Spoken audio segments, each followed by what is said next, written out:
So you want me to tell you the story of my life? Like I said, that's what I do. I interview people. I'm a collector of lives.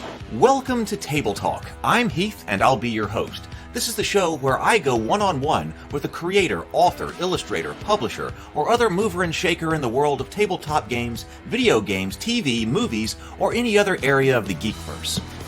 You followed me here, didn't you? Yeah, I suppose I did. You seem very interesting. This is where you live? Yes, this is my home. Welcome. So, what do you do? I'm a vampire. That's something I haven't heard before.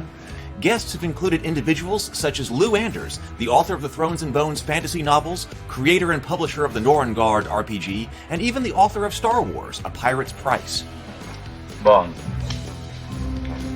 James Bond. Well, not James Bond. I haven't gotten to talk to him yet, but maybe sometime in the future. But how about Brian Colin, the creator of the vast, grim, dark horror RPG and sculptor of the world of Revelo Monster Busts? Mark Tassin, the creator of the world of Italtus, head of Mechanical Muse, and the head developer of the new Cool Name RPG. I've spoken with Jeff Engelstein, game designer and former commentator on the Dice Tower. He and I got deep into the statistics, probability, and psychological function of dice in tabletop games. Jamie Stegmaier, the founder of Stonemaier Games and crowdfunder extraordinaire. He's published many hit board games like Scythe and Wingspan. I've spoken with Sydney Engelstein from Indie Boards and Cards to talk about what it really takes to publish a board game in today's environment and what it would take for you to get published if you were trying to get a publisher for your board game. I've spoken with Ajit George about game writing, education, and his contribution to Van Richter's Guide to Ravenloft and his development of the Journey Through the Radiant Citadel Dungeons & Dragons book. Let's see, who else have I spoken to? I am Hela, Odin's firstborn, commander of the legions of Asgard, the rightful heir to the throne, and the goddess of death. Yes, I really appreciate her taking the time to speak with me. That was a great interview. I've also spoken with Cameron Pasha, writer and novelist who's been working in Hollywood for over 20 years. His projects have included Emmy and Golden Globe nominated Sleeper Cell, Kings, Nikita, and Roswell, New Mexico. His analysis and commentary have been very popular on YouTube. I've gotten to speak with Paul Shadow, the former network executive, who has made quite a splash here on YouTube with his reaction videos to current movies and films. He and I discussed the status of independent film and web productions online today. Brianna De Silva is a reoccurring guest on the show, and a very popular one at that. She's an author and director, and she was also the co-writer of the Cultist comedy web show that's here on the channel. She and I regularly meet to study and analyze stories. I've also gotten to speak with of the Positive Fandom channel. She's an ally in our effort to be a positive and constructive force in the geekverse.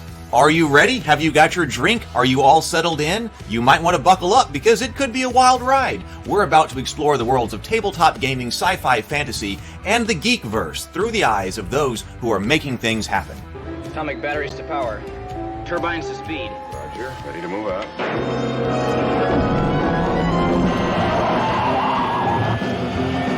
It's time for Table Talk. Good evening, everyone. Good evening. Welcome to my house. Welcome to the office, and welcome to Table Talk this evening. The longer this goes, the more I realize I really got to upgrade the intro to that to make it more about everything that this live stream has become. So thank you, everybody, for being here tonight. We have a very special Table Talk tonight because we have James Bacon, who you often see in the comments section on the Table Talk and in the morning on the Morning Grind and elsewhere. He's going to be talking. He's got questions for Doug. He said on one of the member live streams, that he has taken lots of notes on the Heroine's Labyrinth and has questions for Doug. So I said, hey, you know what? We should host the conversation right here. So we're going to have James Bacon and Doug. They are both here to talk about that. Welcome to both of you. Hey, what's happening? Hey, everyone.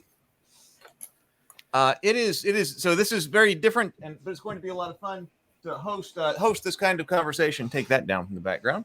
Do you want to start, James? Since you are new here, do you want to introduce yourself for a moment, and then I'll let Doug do that. But you're new here, so Sure. I guess I'll tell you the relevant bits about myself, at least relevant to the conversation at hand. My name's James Bacon.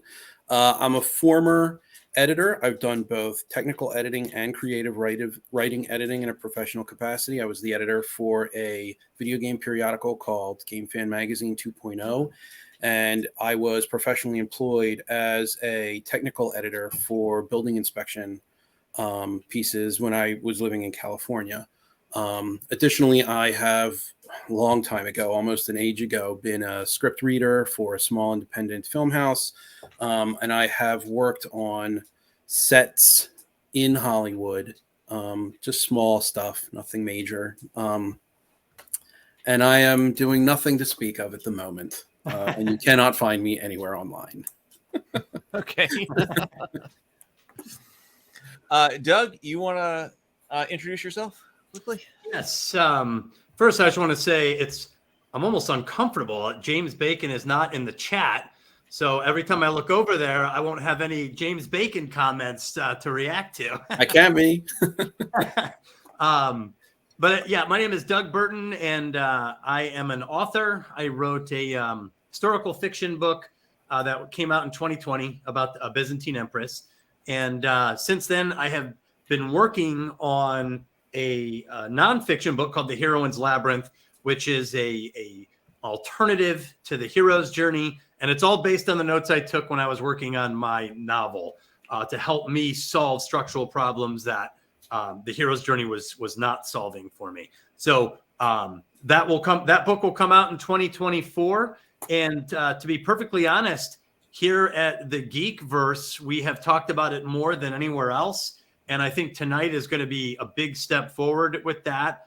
I know James has some good questions about it, and I don't think James is alone. I think most of the things he's going to ask are going to be questions that other people have either had openly or thought maybe of, but haven't asked or pushed on. So this is all in good nature and good spirits. And I think it's going to be an awesome discussion tonight. All right. Well, yeah, so we'll be hosting this here. So, James, do you want to get this started with any type of preamble, or, I mean, you want to just get started with what you have to say? Yeah, I do. Just a couple of things just to set the tone. I know that I already mentioned I'm an editor or was an editor. So that's the perspective that I'm approaching this from. Number two, I know how hard it is to be a creator, and I know how easy it is to be a critic. And I appreciate the difficulty, the time, the effort that goes into this sort of thing. So these questions that I have are asked genuinely in good faith. Three, a lot's changed over the course of the past couple of days in my note taking.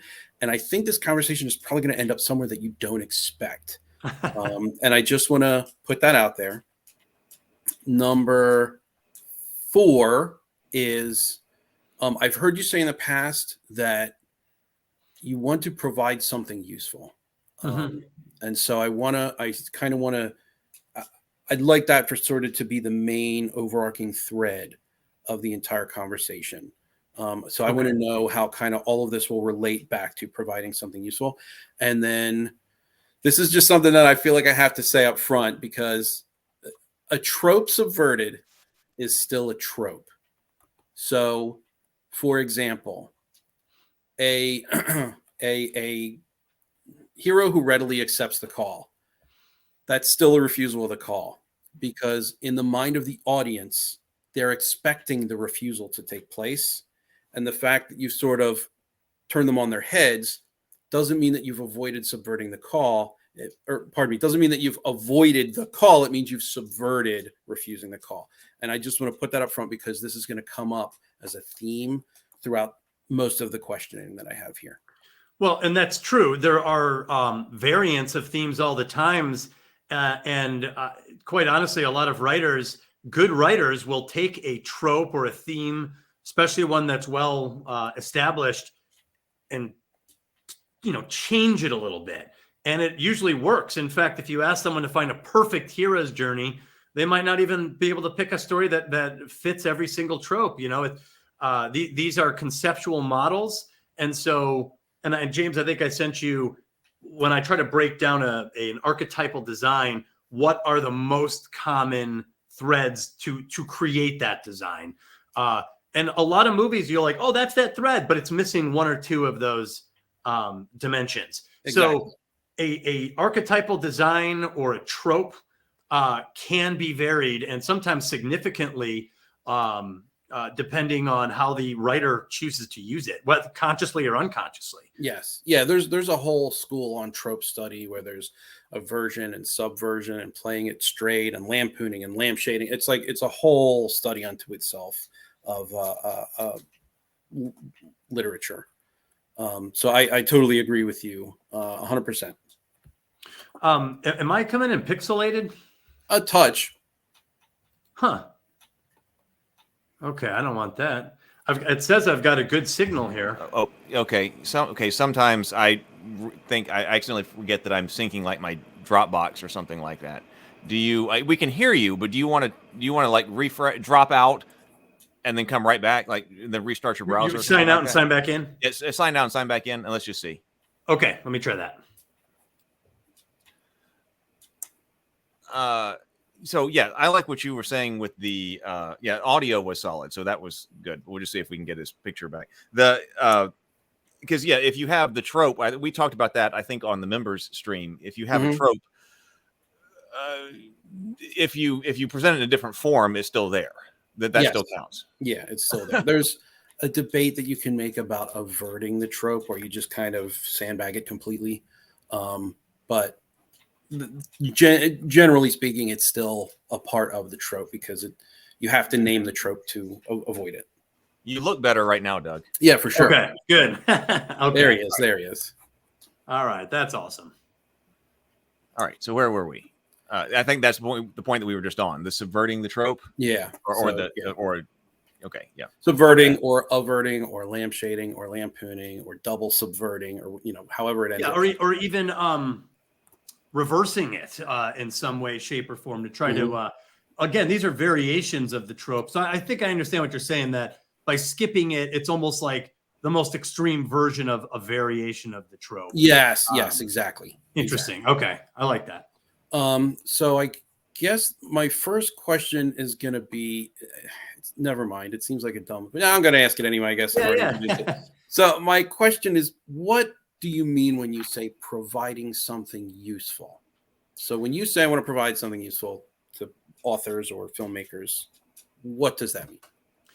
Well, it means, so when I first started writing this as a standalone idea, believe it or not, there's a million ways to approach this topic.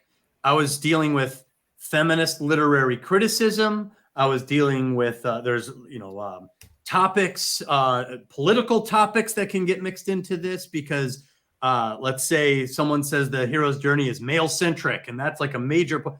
Do I address that? Do I, spend a lot of time on that? And I had to stop at some point and ask myself, why the hell am I writing this? And the answer is because when I tried to, and I love the hero's journey. I am not anti-hero's journey. I am not saying this should replace the hero's journey. I'm not saying the hero's journey is outdated or flawed or useless or should be devalued. I place a premium on the hero's journey and still find it to be one of the most useful storytelling tools out there. Like probably many people here, I've studied it in depth. Heath, you're in role playing. You can use the hero's journey to help you design a game or an adventure on a role-playing game. Me and DBJ talked about that a lot, the usefulness in role-playing. So when I say that I use the hero's journey to write my story, what I'm saying is it didn't work. Like I wasn't able to solve certain structural problems. So I had to go back to that. So this model helped me solve story structure problems that the hero's journey didn't. So that became the first part that I was like, this is where I'm coming from. I'm not trying to be a scholar. I'm not trying to address this from literary feminist criticism, certain academic problems. I came up with this to help me solve storytelling problems, and I did it by studying stories. My love comes from Star Wars, Aliens, the Terminator, pop culture. That's where I came from. So to me, it was important to double down on the spirit of what I cared about and to keep myself in that box. So to me, to help people if they run into the same problems I did, to solve storytelling structure problems, And lately, I'm starting to realize this might have some utility in as role-playing structure. As we went over on DBJ's channel and even Heath's channel here, a lot of the role-player guys are the ones who picked this up right away. So there's some potential usefulness there. And secondly, it seems to be useful at a minimum to discuss as contrast, as something to contrast to the hero's journey. One way or the other, whether you agree or not, it usually makes for a good discussion and at least a new angle to take a look at stories. I know it's affected me a lot in how when I'm watching a movie or reading a book, I'm like, oh, that fits this model or this model. It helps me kind of choose a lane, I guess you could say. So that's really what I mean when I say being useful. I'll say this too. Early on, I read a blog. This is about 3 years ago now. A woman, I actually put it up here. It was on a website called the Neiman Storyboard. And her blog was about an incredible frustration that she had by writing a memoir, her memoir, about her and her grandmother and how frustrated she was that the hero's journey wasn't adapting well to her memoir. And again, this is almost like the DBJ thing where I didn't know. She found an article that I had written about the heroine's journey, and she took that and she actually quoted it and everything in this blog and everything. So it reaffirmed to me that this may indeed have use for even like a memoirist, someone whose life maybe doesn't seem to fit the beats and tropes of the hero's journey the same way, but it does seem to fit into the heroine's journey. So I would say novel writing, storytelling, screenwriting, memoirists, and more lately, role-playing. Those seem to be the greatest uses of something like this that I can come up with. And if people tell me this helps them, that's all I need to hear. That's why I did this. That's what I mean by that. Gotcha. I saw DBJ in the comments. Oh yeah. So he's DBJ, that was great, man. I loved every minute of it. I do. Well, I have a question because Sable Phoenix said something that I know is going to come up again. We need to clarify a term. It's going back slightly, but we should clarify a term. Sure. We're talking about the absence of something being a trope. I think that we should talk about or what the difference is between a trope, and a story beat, at least the way you're using it, James, because I can see that but if you miss a story beat, that doesn't necessarily mean the story beat was there. Correct. You just missed it. So correct. But I see what you're saying about a trope, but we should talk about how we're using those terms. I'm specifically using the word trope as a catch-all term for what is expected. So there can be averted story beats. There can be inverted and subverted story beats. That's you true. can't really avert or invert or subvert a plot point because that's the plot of the story. It's there was nothing there to begin with to subvert.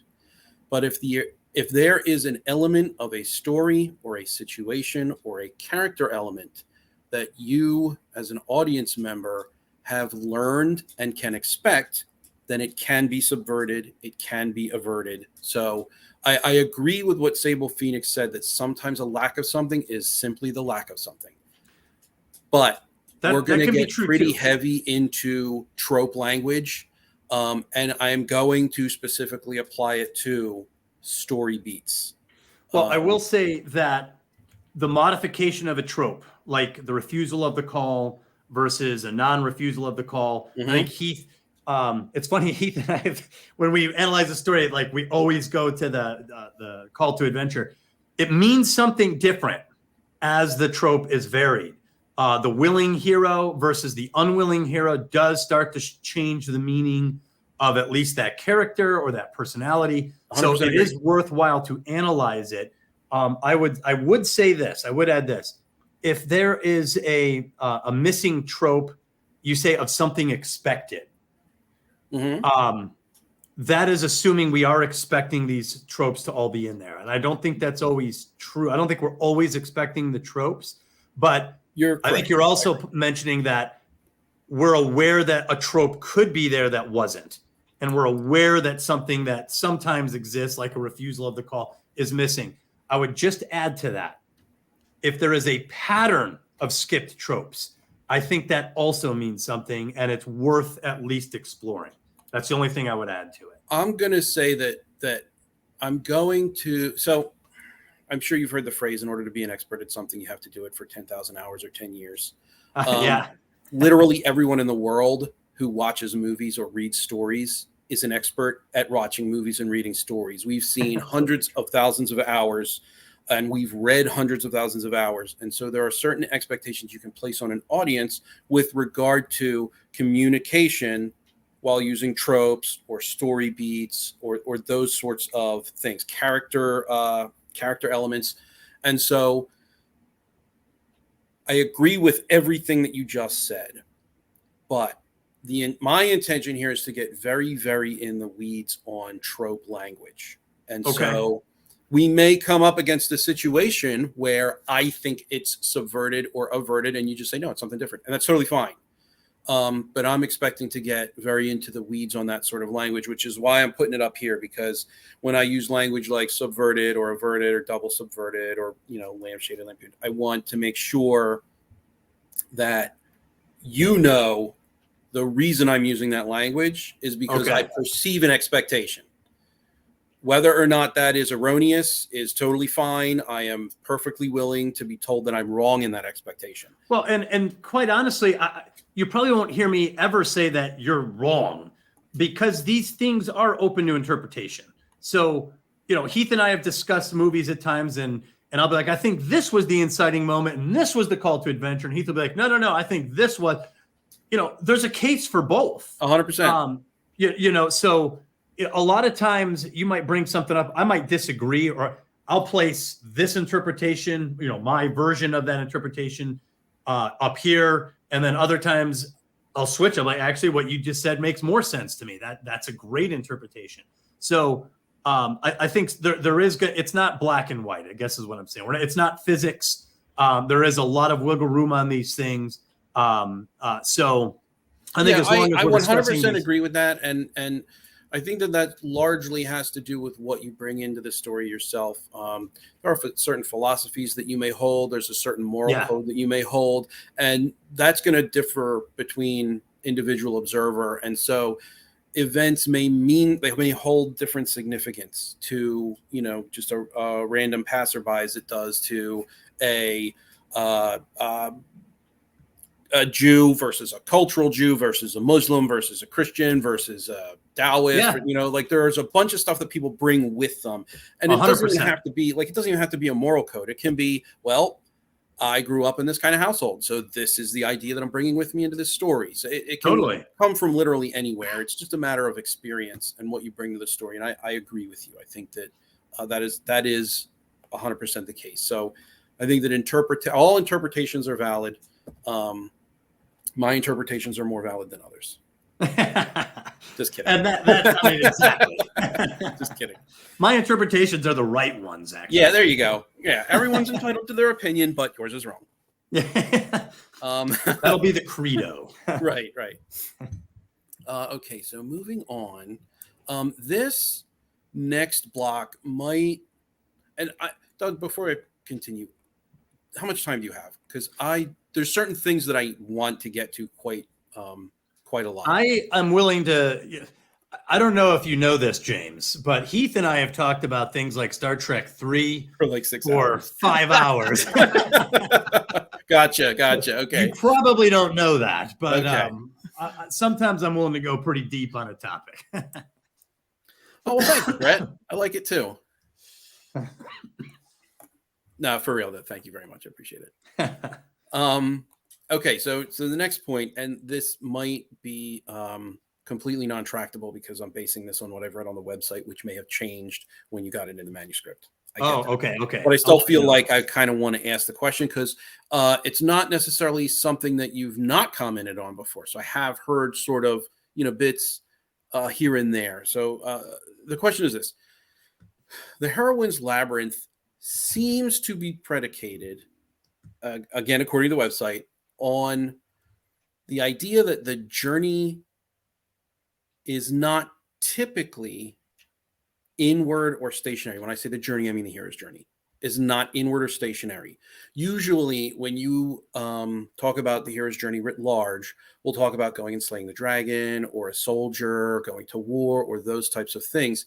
Is this still your position? And if so, why? And then I have a couple examples. I don't want to like backdoor you on the examples, so I'll just Sure, like, sure. A Few Good Men is a completely stationary movie. Phone Booth, completely stationary movie. Right. And The Hunchback of Notre Dame pretty much sticks to the cathedral and the square outside. Right. So there are movies that now several of those probably don't fit into the hero's journey, but I just want to know specifically if a journey, it's lowercase j, can sort of go into the hero's journey for being stationary. Well, okay, so I think I understand that question. And I think the answer is yes. I still maintain that basic position. And there is a reason for that. I wasn't generalizing or, throwing darts at a board and saying, well, hero's journeys have to leave and go. In fact, the story I wrote, the historical fiction novel, luckily my heroine did leave. So even in those circumstances where I had this avenue that seemed to follow the hero's journey, I still got blocked off pretty quick from it. So, yeah. So my question to myself was, what do heroines deal with? Do they deal with anything differently? Is there anything different? And to help clarify this contrast, it's very important to go back to the original meaning of the hero's journey, because I think it has morphed a lot over the years, decades even. So part of me does believe that the original concept, as outlined in The Hero with a Thousand Faces, if you read Campbell's language, it does appear to be very clear and overt that there is a hero who will leave the native culture and go into the special world, or the underworld as he describes it. And these tropes start to fall in line with this sort of an experience. And I did find a few quotes to help everyone understand like where I came up with this, like what were the passages I read that helped cement this in my head. And while you're one of them was, I just want to reply real quick to Sable Phoenix. It's a tragedy. It's not a hero's journey. I agree with you, and I will come back to that specifically at later points. But yeah, so for the hero's journey, one of the major aspects is the crossing the threshold. And this was something that seemed very different for heroine stories, if there was a major threshold at all. And he says, for a threshold, you pass into the unknown regions. And he said the regions of the unknown: desert, jungle, deep sea, alien land, free fields for the projection of the unconscious content. So there does seem to be a foreign or wilderness type of expanse that he's referring to, in which the hero subjects himself to these forces. Okay, so it's, in your view, it is a very real, tangible sort of journey. So like in the example that I gave of A Few Good Men, their journey is a journey of fact-finding. So their other world is essentially a world devoid of the facts that they need to pin the crime on the general. And their journey is a journey through conversation and evidence and fact-finding in order to get to that point. I'm not interested in whether or not A Few Good Men is actually a hero's journey.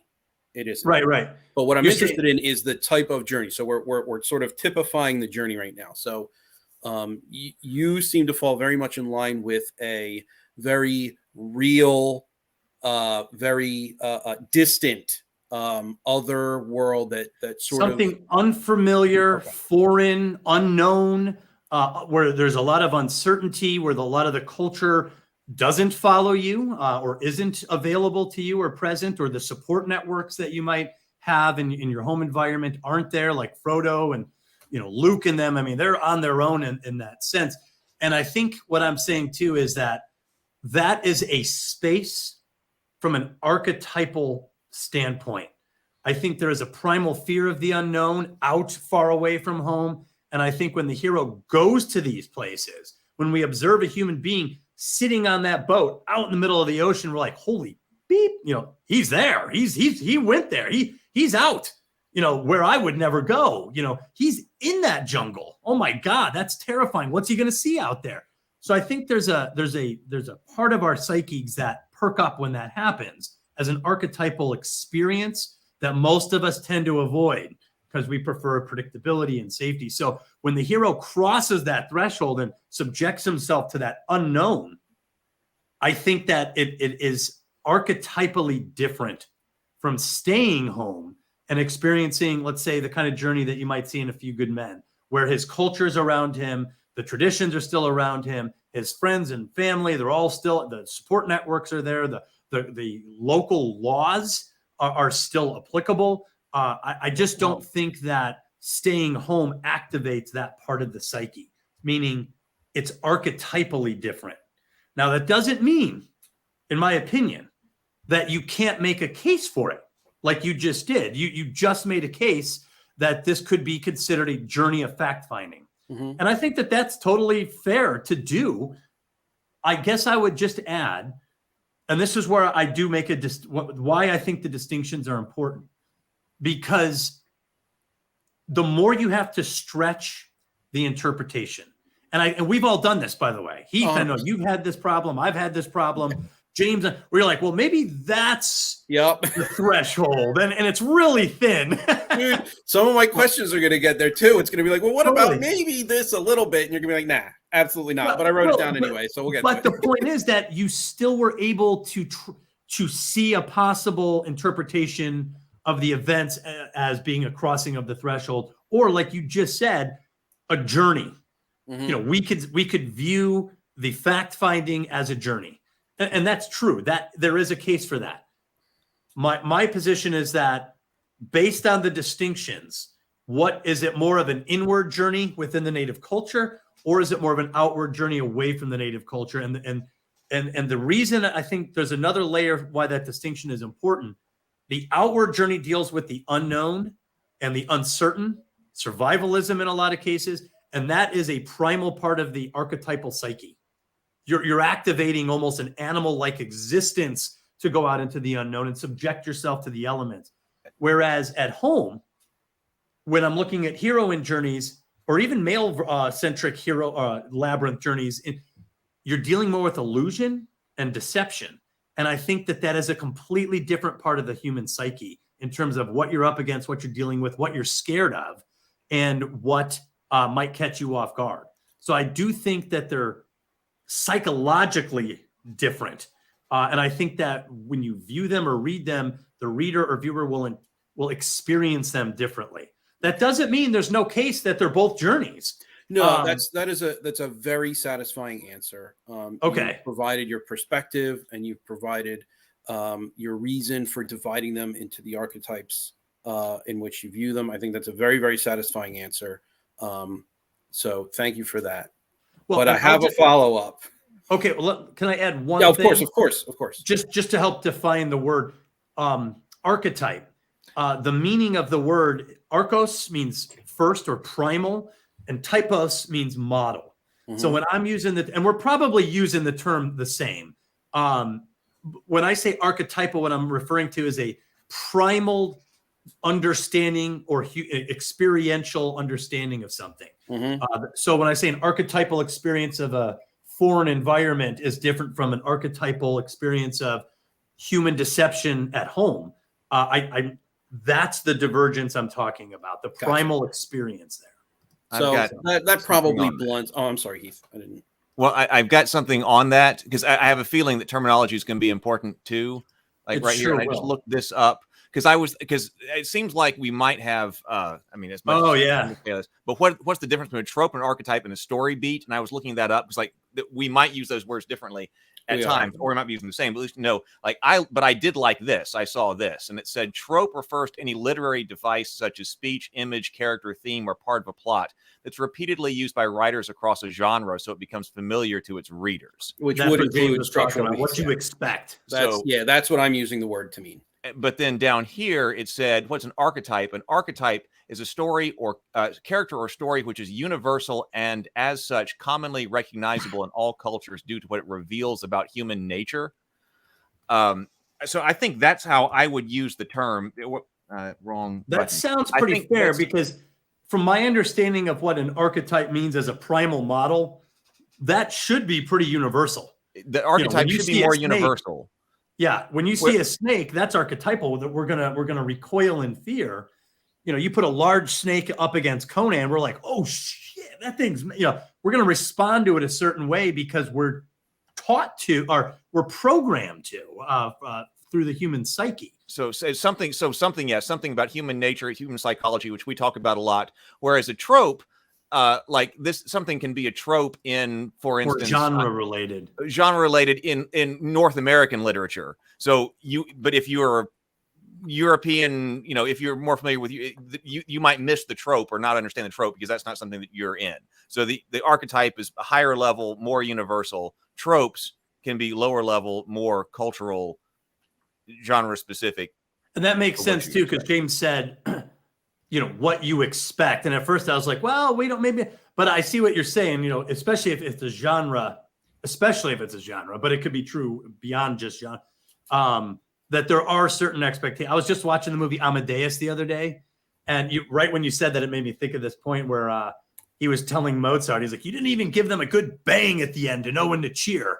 That would be a musical trope. So there does get to be a point where an audience is conditioned for something. So by omitting it, you're still surprising the audience. And I think that's what you were referring to. Yes. Well, that will vary by audience.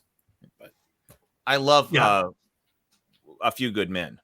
Oh, it's a great movie. Great movie. Too. I hadn't thought about it in a while. It's been a while since I watched it, but I was thinking, I don't know if it's important here, but I would say there is the element of the other world in that. I would say going out, because it starts off, their everyday world is in the Navy, the JAG Corps in Washington, where they say, I give orders every day. Nobody cares. We've got parades. We've got softball games. They go into another world when they hit the ground in Cuba, and they're all of a sudden they are in the world of forward deployed Marines. So it's still the military, but you do have that element of going to the other world. All of a sudden they are in a place that they don't understand and where they're not supposed to be. They don't understand. And you're in the military structure in that film. So there are warrior tropes associated with almost any story that's going to be told within a military structure. A lot of them will have that. Even what I just watched the other day, In the Line of Fire. No. Call it, what was the one with Denzel Washington and Matt Damon was the heroin addict? Call it Courage? Courage Under Fire. Courage Under Fire. That's what it is. Oh, it's been a while since I've seen that one. Yeah, so that's a situation where you have the military aspect of being far from home, similar to A Few Good Men, but the story centers around the court drama. So you do have a little bit of both in those, because you're in the native culture where the drama is taking place, but the mystery, the deception is shrouded in what happened overseas. So to clarify, it's staying home and discovering deception or illusion with regard to the labyrinth, or it's external, visually and culturally exotic, where you exist apart from the familiar.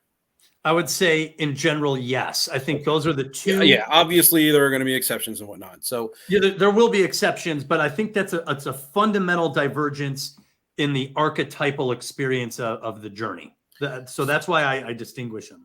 So my follow-up is this. Are you familiar with a movie called The Cell, Jennifer Lopez? I've never seen it, but I have it on a list. So it's an internal film, but the journey is external into the mind of a serial killer, which is extremely exotic. So, and that's where the movie kind of takes place in the mindscape. So how would you, would we just call that a hybrid, or would it specifically be a labyrinth archetype because it's stationary, even though it involves the exotic, or would it be more of a hero's journey because even though it is stationary, it is exotic? Right. So there's some, I would say, qualifying questions is it depends on other parts of the story structure, whether it's really leaning into a hero's journey or leaning into okay. That's a perfectly labyrinth satisfying. model. However, it sounds like a labyrinth model dressed up as a hero's, like Wizard of Oz is like that, where it's almost reskinned as a hero's journey, but it's technically a journey at home. In fact, in the book, I have a chapter in the Labyrinth section called Fantastic Mazes Right at Home. Even Narnia, to some extent, there's a wardrobe in her basement that is the entrance to the maze. Alice in Wonderland, there's a rabbit hole in her backyard, and there's this whole other world in it.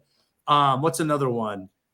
Everything Everywhere All at Once. Brand new movie with Evelyn Wang as the lead character, played by Michelle Yeoh. This extraordinary journey is taking place, but it's all at home.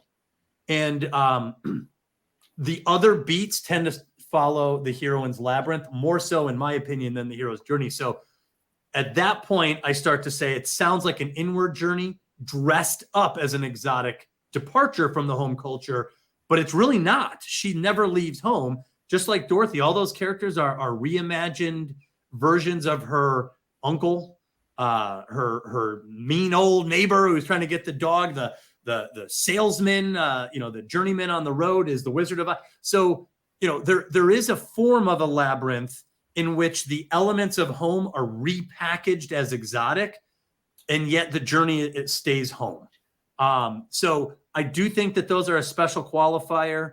It's a great question to ask, because when you're talking about these exotic elements, that sounds a lot like a hero's journey. So I agree. I do think it's a little bit of a hybrid, but I think there's more to it than, at that point, I think there needs to be some other examinations. Like, did the villain of the cell, was it someone who needed to be unmasked, or was it like a pure militant devil that was coming at you like straight on, that threatened the native culture in a way, a militant destroyer? So like that would be one question. Two, is the exotic nature based on deceptions and illusions where things look one way but are something else? Or are they just straight up physical threats from elements and creatures and monsters? So I think some of those start to become qualifiers on whether it's a little bit more of a hero's journey versus a labyrinth. But I'll just say it sounds like a labyrinth if it's an inward. I mean, that sounds like a great labyrinth if it goes into the psychology, where it's the psychological aspects are manifested visually. That's pretty freaking cool. That's essentially what it is. Okay, it sounds like a heroine's labyrinth model. Okay, but I'd have to see it. Reasonable. Can't ask you to comment on something you haven't seen. So, all right.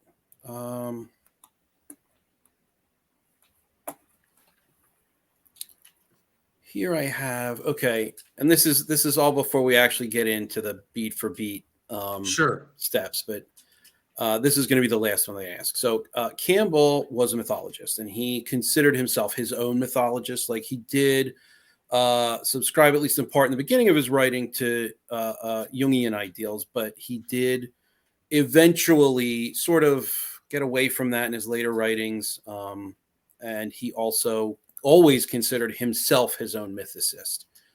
And he did a lot of, or mythologist, I should say, not mythicist. His initial coverage of this topic with archetypes and whatnot was, as far as I understand it, to be able to understand religion and understand human belief and there's human a lot faith. of that. You're right. And so my question is this. So have you looked at specifically myth or faith as far as the stories they present in order to quantify some of the elements within the labyrinth? Very little. I have, Doug, and it is not easy. I I took Esther from the Bible because Oh, yeah. because Heath has mentioned that you're Jewish, and because I think that it's a very good female-led story, and it's very short. It was easy to cover. Oh my God, was that not easy? So that's a killer question. Yeah, she has to unmask Haman. Right, who doesn't really even wear a mask. And I've taken all my notes on this, so we'll go through this later on. But like, man, oh man. And the reason I asked that question is to just really kind of get a grounding for the amount of respect that I need to have for you having undertaken this. So is that something that you, not to say that I wouldn't respect you otherwise, but just, is that an exercise that you've undergone? Very little. I Okay. did not dive into this from an anthropological or mythological. Well, I shouldn't say I didn't touch myth. Or, in fact, there's several references to the Bible. Esther is actually mentioned 2 or 3 times in there, as is Moses' mother. So I do touch on it. There's certain aspects of like Kali, India, the mythology of India is mentioned. My goal was in this book, and I even I state this, part of the trouble that I had when I read this, and it's a great book, but it was very difficult. I had to read several times to understand what the heck he was saying at times. And other times, some of his references or examples are so esoteric. I just had to take his word that that's true, that Navajo story is that one interpretation, that is the trophy, or this discussion about a Chinese folk tale is true because I've never heard it before. So there's a lot of trust in Campbell when you read the book. So what I said in my book is, look, I'm going to try to provide tropes that you'll recognize, something you've heard of. These shouldn't be that hard to find. These should be things you could think of. It's Star Wars, aliens, So my goal was to find examples that are readily understood, easy references, stories that are easy references to people. Now, that doesn't mean that I ignored it completely. It's just reduced.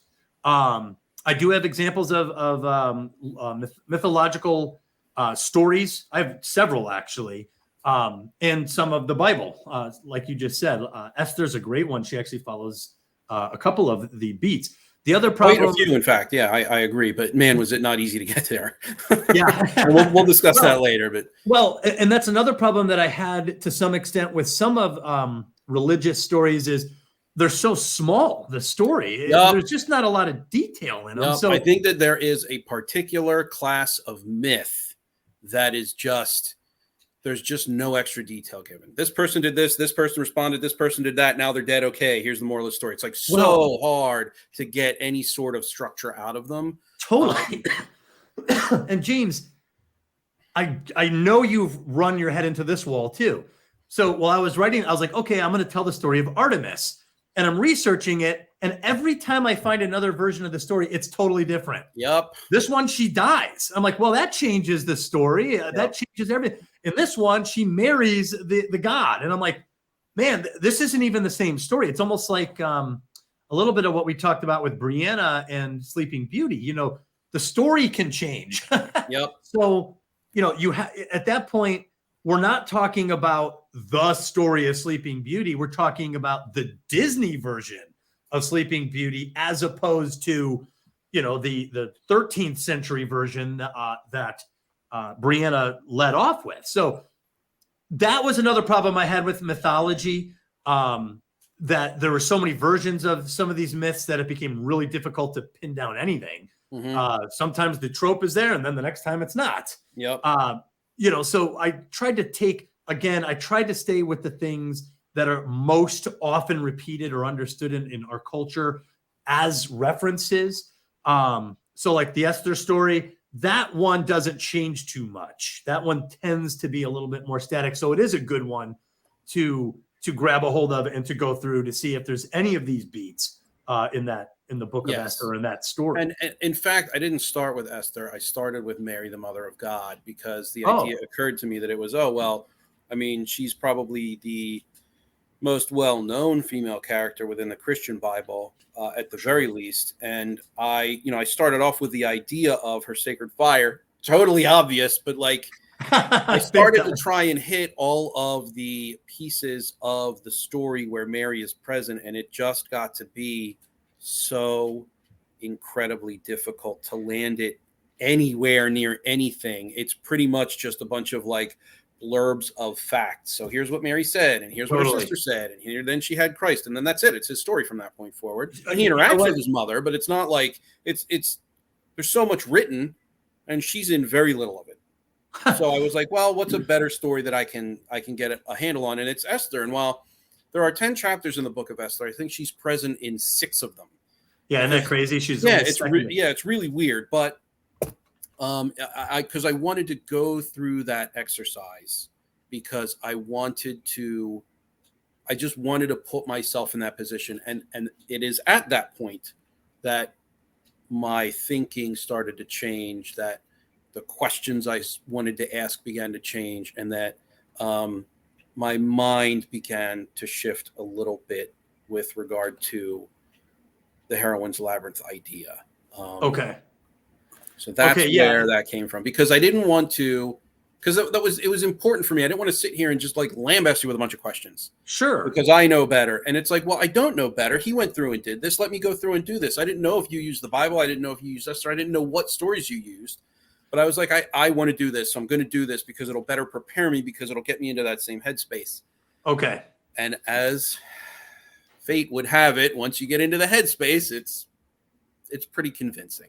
So that's the end point of the conversation, but I still do want to walk through the rest of the steps.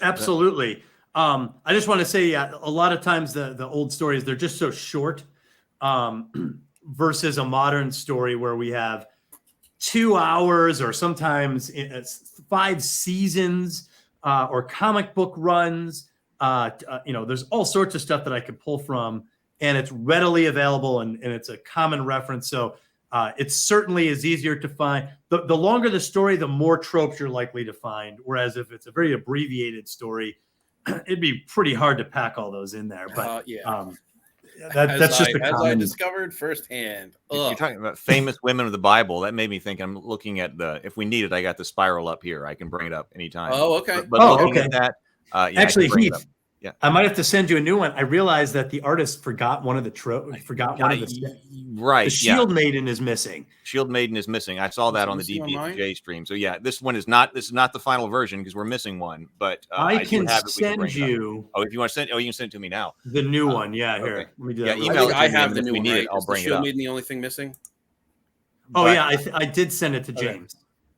Okay, but I was thinking that another famous woman from the Bible, Eve, and I was sitting here looking at the spiral, and I go, if you were to tell the story of Eve, I mean, poisoned apple, I mean, the masked minotaur, the unmasking, right? what you would want to do is have Eve. Well, but it's Eve also a villain in disguise that's half man, half beast. Yep. Right, masked minotaur, right? The snake. So you would use this. She does fit.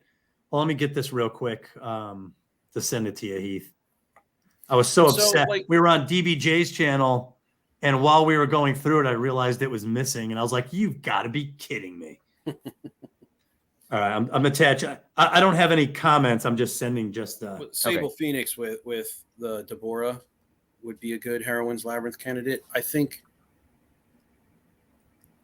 I don't know it. Never mind. I'm not going to comment. I will come back to this comment later because I want to address these things in turn.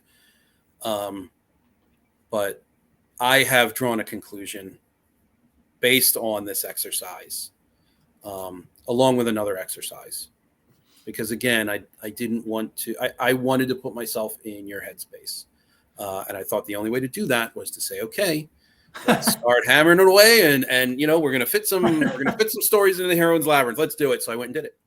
Okay. So I am going to say here, well, I guess, you know what? I can get into this now. So Sable Phoenix mentions Deborah would be a good story for the Heroine's Labyrinth. Here's my thought on that. I think that comparing the Heroine's Labyrinth to the hero's journey is where most of my difficulty was born out of. And here's the reason why. Because a lot of the steps in the labyrinth are hyper-specific steps in the hero's journey. So the hero's journey steps are generally stated to be very broad.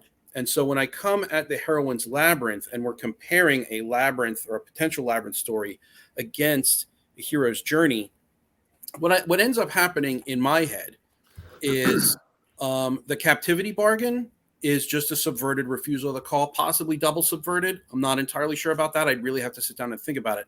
But it's just a refusal of the call.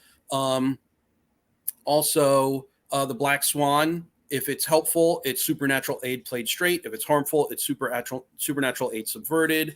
Call to adventure, obviously a call to adventure. Call to deception. That's a different comment. So there's the Chamber of Knowledge is the Road of Trials. Chamber Guardians are just threshold guardians.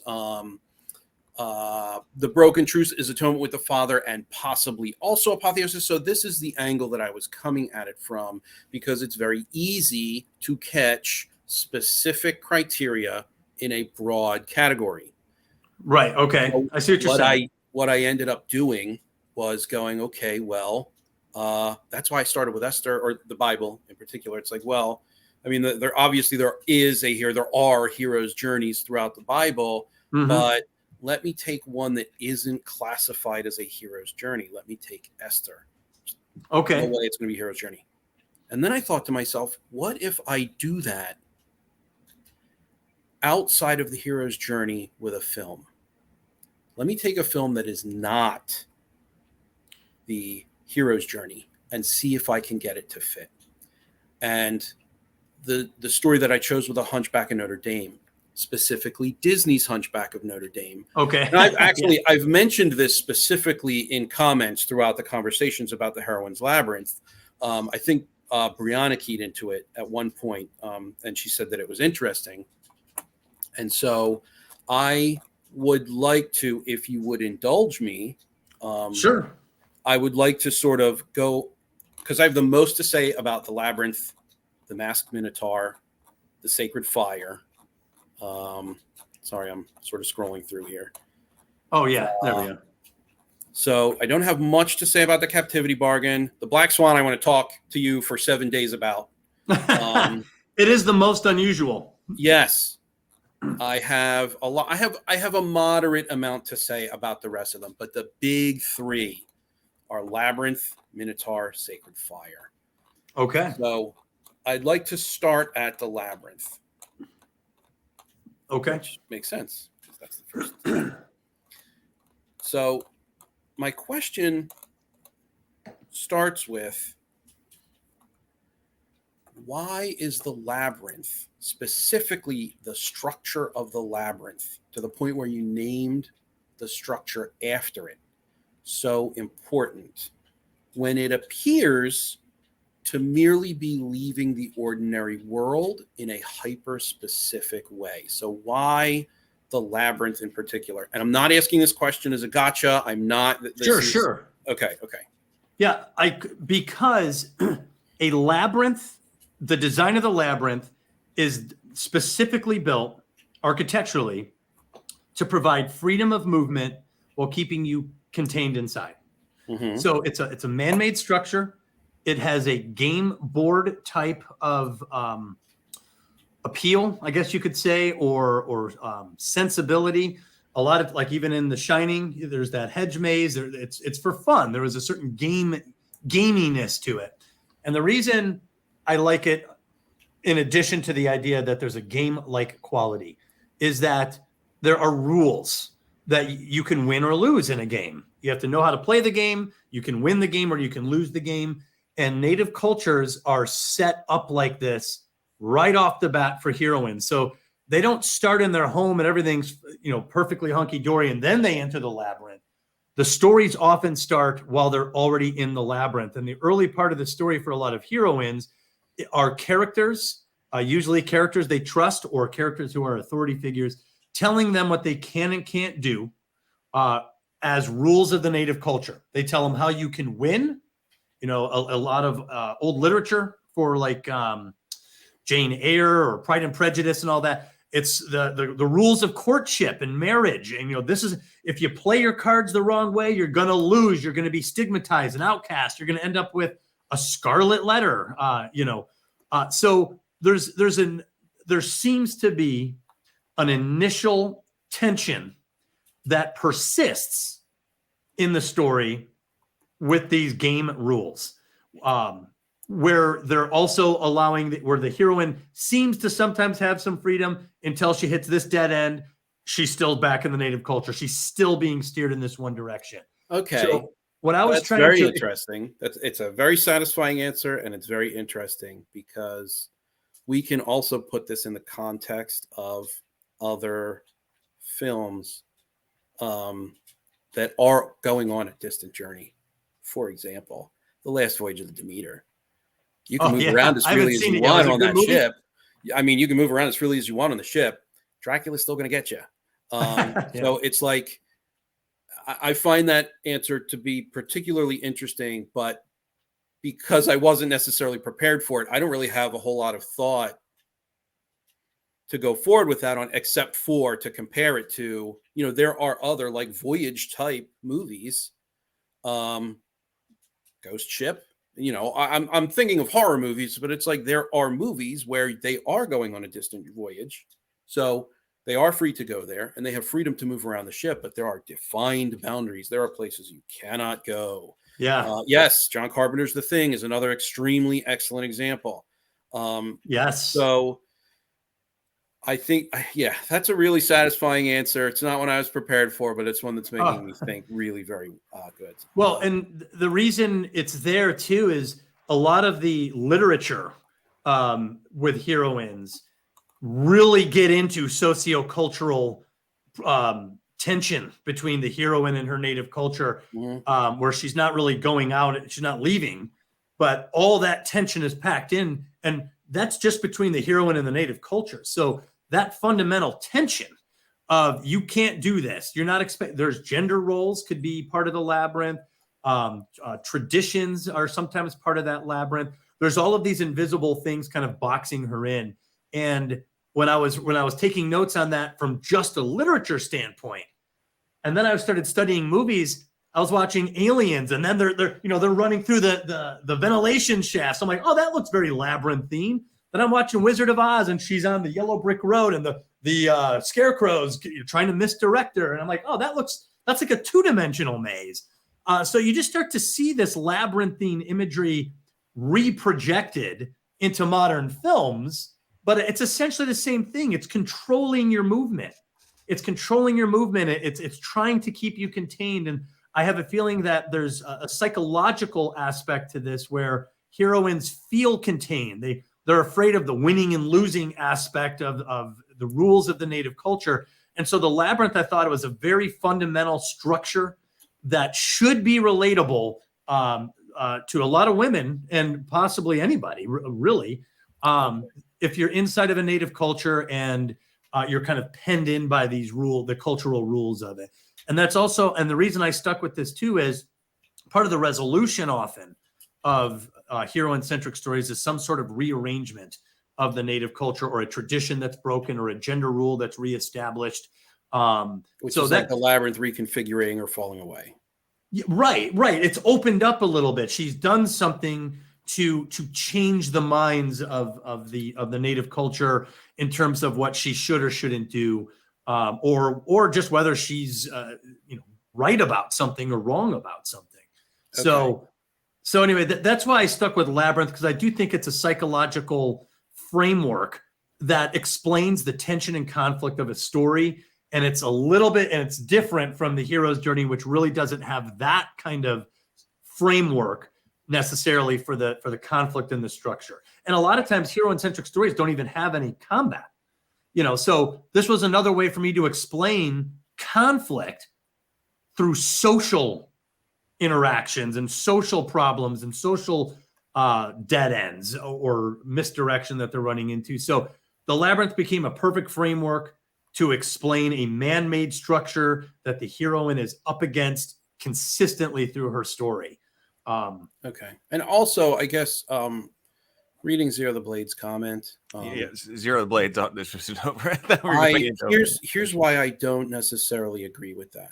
It's because, and I will return to this at the Minotaur point, but the Labyrinth is specifically a prison. It is designed to restrict travel. It's designed to restrict a journey. And so while you may be moving within a labyrinth, regardless of what form that labyrinth takes, you're pretty well confined. Right. You are imprisoned. It is very much a jailbreak scenario. And so that sort of bit is what really kind of had me acquiesce to this labyrinth as not a journey, because it is a prison. It was designed in myth by the king of Minos to be a prison. Yes. And so I think who solves the labyrinth? right. So going Theseus, I think solves Well, it. he Ariadne. slays the Ariadne. I think Yeah. you say Ariadne. Yeah. Okay. So that part in and of itself, going back to the myth, is important, I think, to communicate in the idea of the labyrinth. It's not about a journey. It's about a prison. And I think that idea is essential to communicating. That's actually a good point. Apart from the hero's journey. Okay, I see what you're saying, because and just so you know, a couple other people have written books. Maureen Murdoch, The Hero's Journey. Oh yeah, I'm familiar with Maureen Murdoch. Yep. Yeah, and this is a good book, but it's not for storytelling. I could never use this book. No, it was sort of a rebuff. It was kind of her saying, I reject the idea that women can't be heroes. Totally.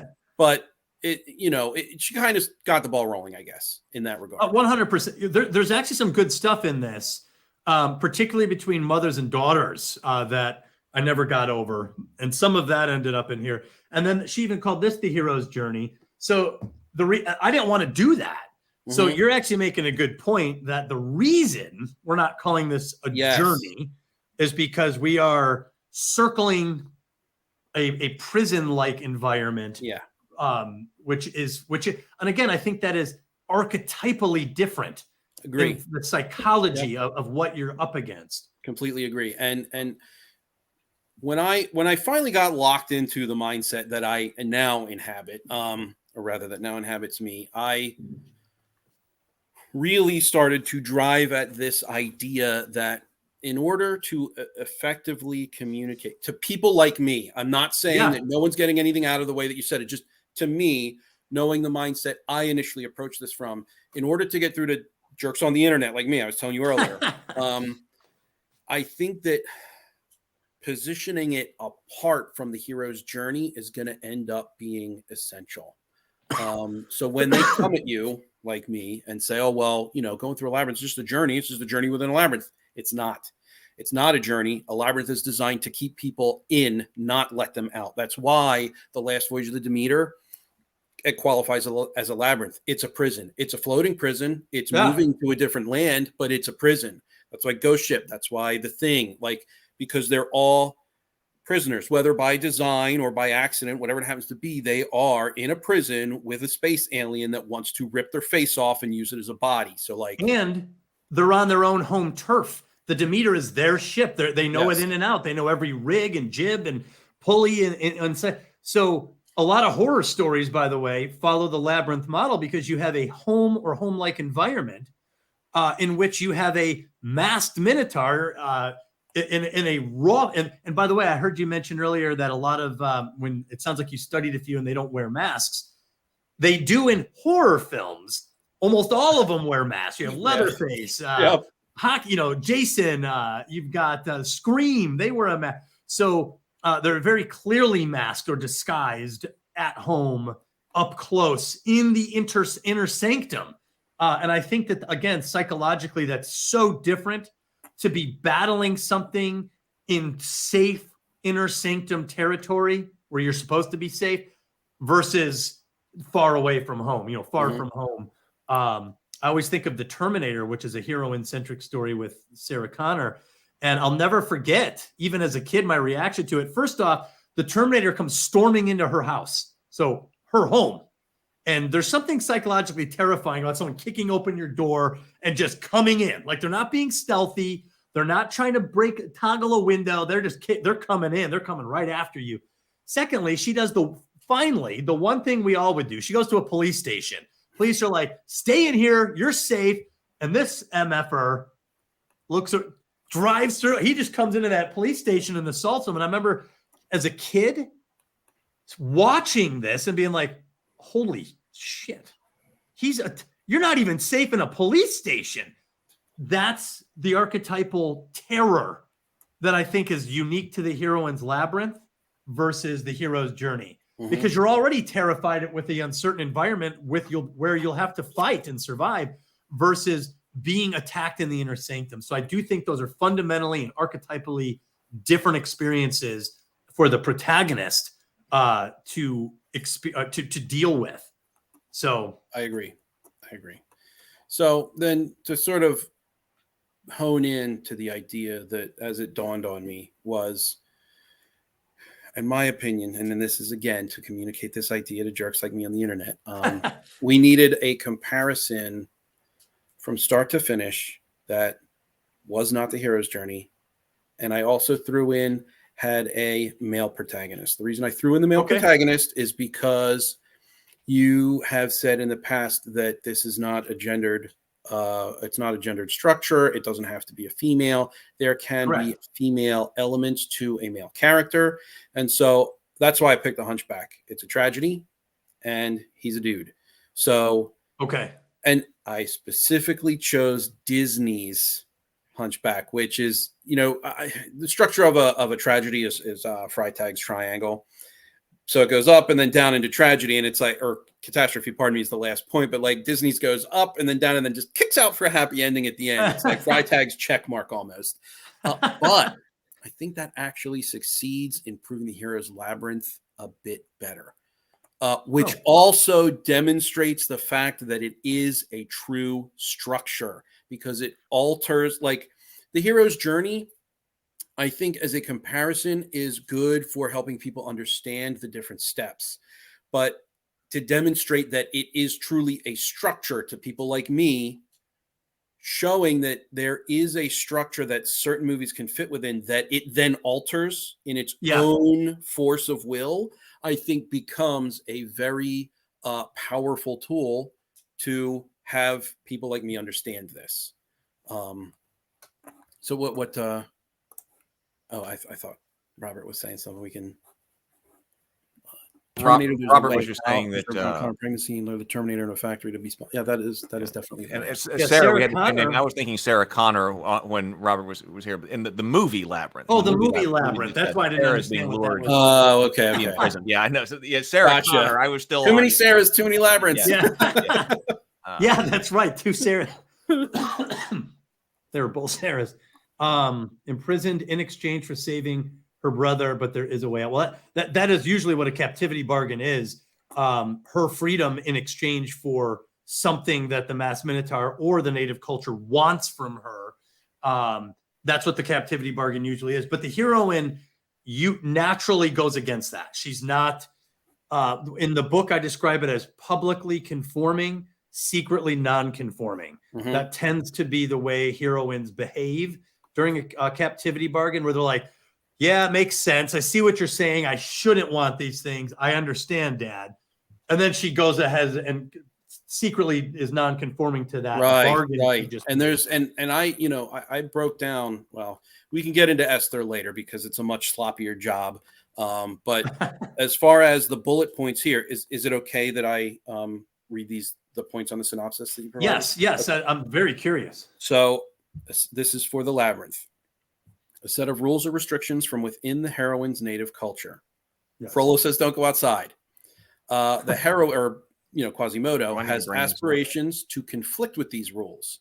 He wants to attend the Festival of Fools. The Labyrinth often appears to be game-like with a win or lose scenario. Now, this is certainly contained within the film.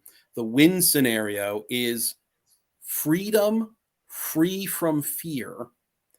And the lose scenario is either freedom with fear or captivity. So there's actually two conditions there for failure. Well, I would also just throw in stigma is a big one for the Labyrinth. That's usually a loss. Okay, well, The Scarlet Letter. Yep. So obviously, I think that's apparent in the Hunchback.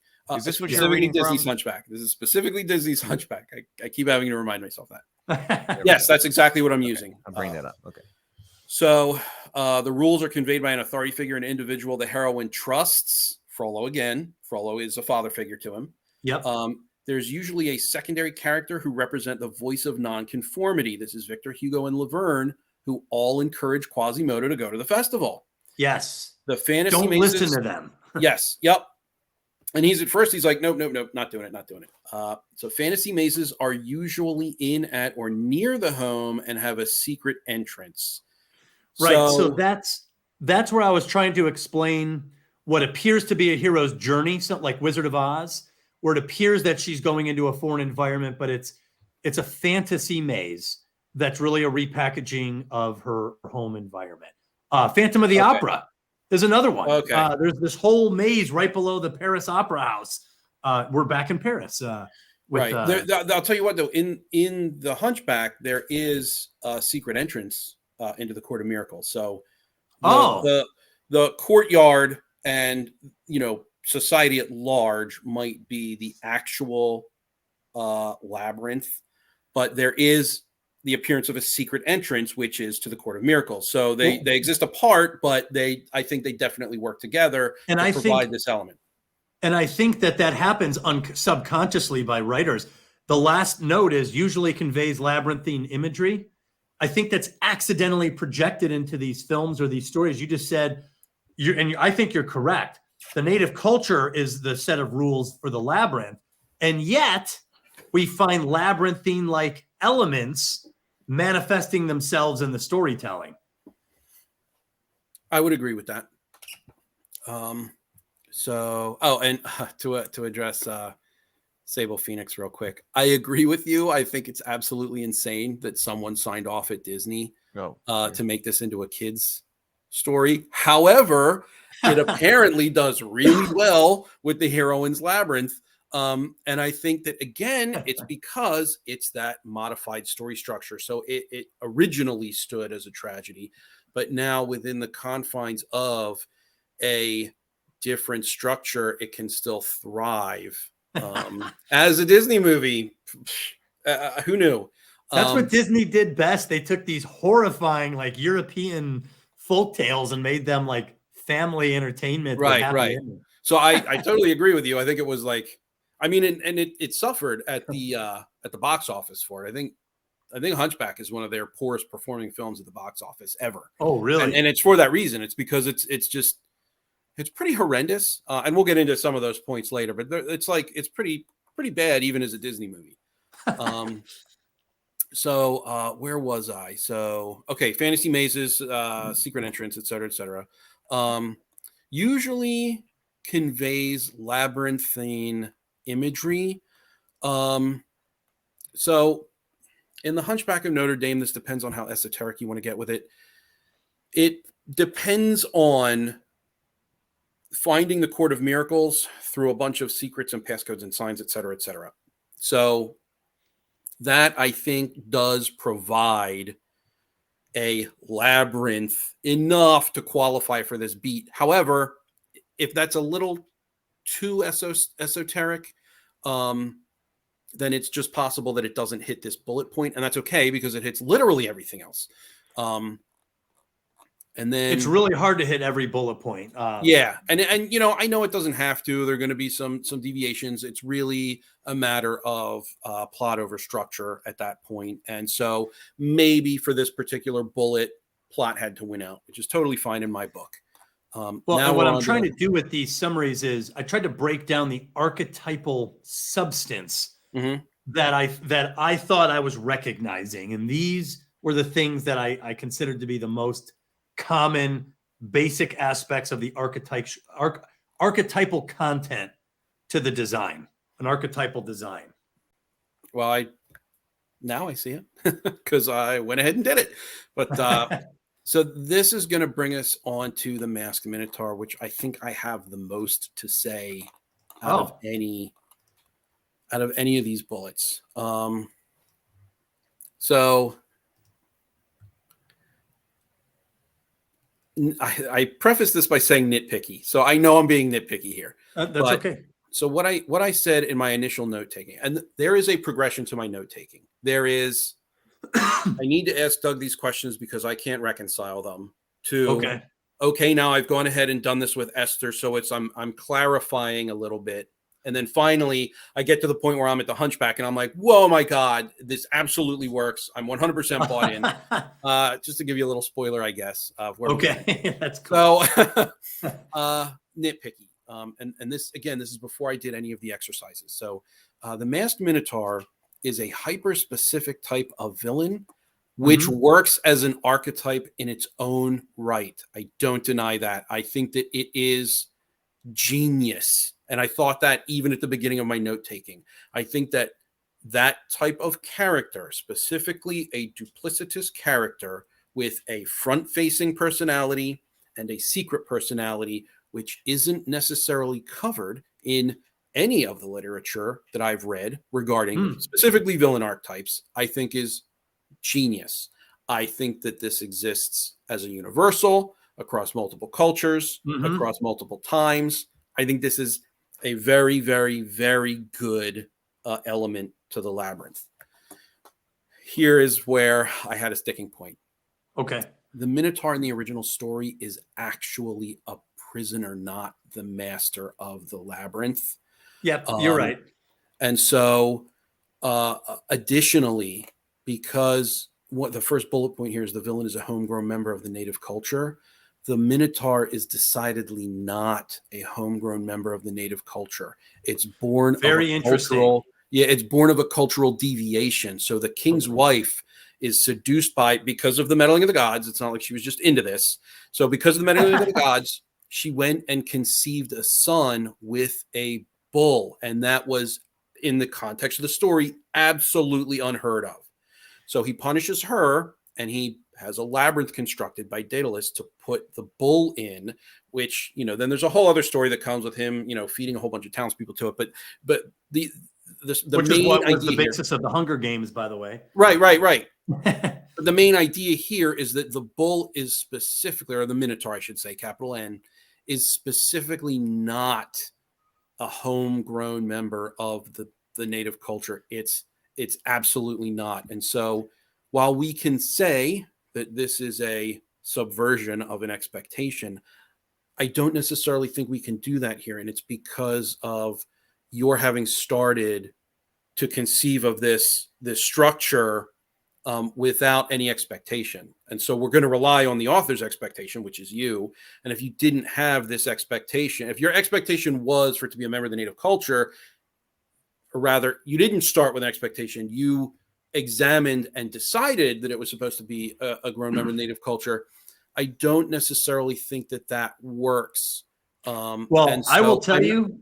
Go ahead. That's brilliant. That's great. I concede that point. You are breaking down the original myth correctly. And that is right. So in fact, the word Minotaur was the proper pronoun. It's the name. It's the actual name. Like, my name is Doug and your name is James. Minotaur was his name. Minos Tauros, the bull of Minos. Yep. So we've now used the word as a noun. It can mean anything. It's just half man, half bull. So you are correct in your analysis as to the difference between the classic Minotaur of Greek mythology and the way I'm using it. And I concede that. The reason, and I actually talk about this in the book, what I was focusing on, which is different, it's a different focus, is the fact that this creature is a cursed creature. It is, and there's some other aspects that are important. Okay. The Minotaur is half man from his mother's side. In fact, I got some great language in the book on this, where I say this particular archetypal villain is half man and half beast, literally. Half man, half beast. From his queen mother, he gets all of the human aspirations, love, nobility. You know, he's a social ape. His mother's a social apex person, so he's technically a prince and the son of a god. desire. He has all of these human qualities, but from his animal father, he gets all the animal savagery of the bull, which is power, domination, love becomes obsession. Social nobility becomes social ambition. So what I was trying to focus on specifically with the classic Minotaur was the fact that this individual is cursed and cursed by nature. And in most stories, what is interesting about the masked Minotaur as a villain versus what you might find in a hero's journey story, usually, that the masked Minotaur is irredeemable in terms of the battle between their humanity and their animal side. Their humanity is what allows them to be disguised in the native culture. That is different from that classic structure you just pointed out. The Minotaur of classic Greece was not hanging out in society, enjoying social privilege. He was a monster and was trapped inside the labyrinth. So that is fundamentally different, and you're right to nitpick that, because that is not the way that the masked Minotaur works in the hero-centric construct. It works as a cursed creature who is unable to have his human side win out. In fact, a lot of masked Minotaurs as villains desire to possess the heroine and will go through great lengths based on, usually from what I could tell, ego, to possess the heroine. They're attracted to her sacred fire and they will try to get it from her, and they will go through extremes to do it. So the issue is the ideal masked Minotaur is irredeemable. Because they're a member of the native culture. There's a lot of, especially in modern movies, they like reformed villains, and reformed villains are great. They work, but it doesn't model the behavior for a hero or heroine to go up against an irreconcilable villain who is not going to reason with you. And you have to deal with this irreconcilable force that will not let you go. I like the term that you used, cursed creature, especially knowing now that the Minotaur it's only really a coincidence that you used a labyrinth and a Minotaur, or maybe it wasn't. Maybe it started coupled and then they became uncoupled over the course of the progression of writing. But so the labyrinth existing as a prison, the Minotaur existing as a cursed creature. So I actually have 5 different bullet points here on specifically the terminology masked Minotaur. So I say there are many myths about half humans and half bestial creatures throughout human culture: mermaids, sphinxes, centaurs, minotaurs, harpies, satyrs, sirens, etc., etc. Most of them are villainous in a monstrous way, but monsters have their own villain archetype. So I'm going to try to avoid using that word. Some are benign, but in my opinion, finding a name that encapsulates all of them in their myriad possibilities might better serve the archetype. And I think cursed creature might do that. I am not telling you how to write your book. I'm the taking fact that notes you're myself. using the term cursed creature to explain the masked Minotaur, it's at least maybe partially justifying my thought process in having written these notes. Did we lose them? Nope. Oh, okay. There. Okay. You're frozen. There we go. Okay, I can now see you you're now. Then I say, Alan Burton just mentioned Calabas. Remember Clash of the Titans? Calabas. Oh, Calabas. Yeah. That's and he would be an example of a cursed creature. Similar, a Greek god, Right. is involved, as they usually are. So, but here I have my follow-up to that initial bullet is, or I guess the second bullet is, masked Minotaur as a term, I found to be a little too specific. However, provided other beats in the story structure, we definitely need to keep masking or a mask as essential to the archetype, because it's essential that they hide their villainy to appear benign or human. And then I came up with some examples, none of which were as good as Cursed Creature. So I'm just gonna say, Cursed Creature is great. Like I have here, the first one I wrote down is like False Face or something like that. Okay. This way you can kind of communicate the duplicity of the archetype's nature without hyper specializing it to a point of rigid restriction. And the reason that I've written this is because Frollo is very much duplicitous. He absolutely hits the archetype of masked minotaur.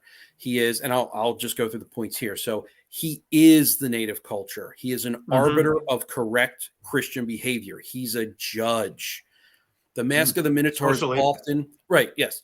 The Mask of the Minotaur is often a pleasing human face. This is literal with Frollo. Usually duplicitous, being half benevolent and half tyrannical, often associated with an animal totem or a symbol to denote a dominant animal nature. This is the point where I had to sort of say maybe Masked Minotaur needs to be broadened a little bit, because in Frollo's case, I had to stretch. So Frollo does have that front-facing benign nature, but he also has that secret tyrannical nature. And if I'm picking a symbol for him, it's going to be fire or the fireplace. And the stretch is involved in, he is obviously being communicated as a Satan in the film.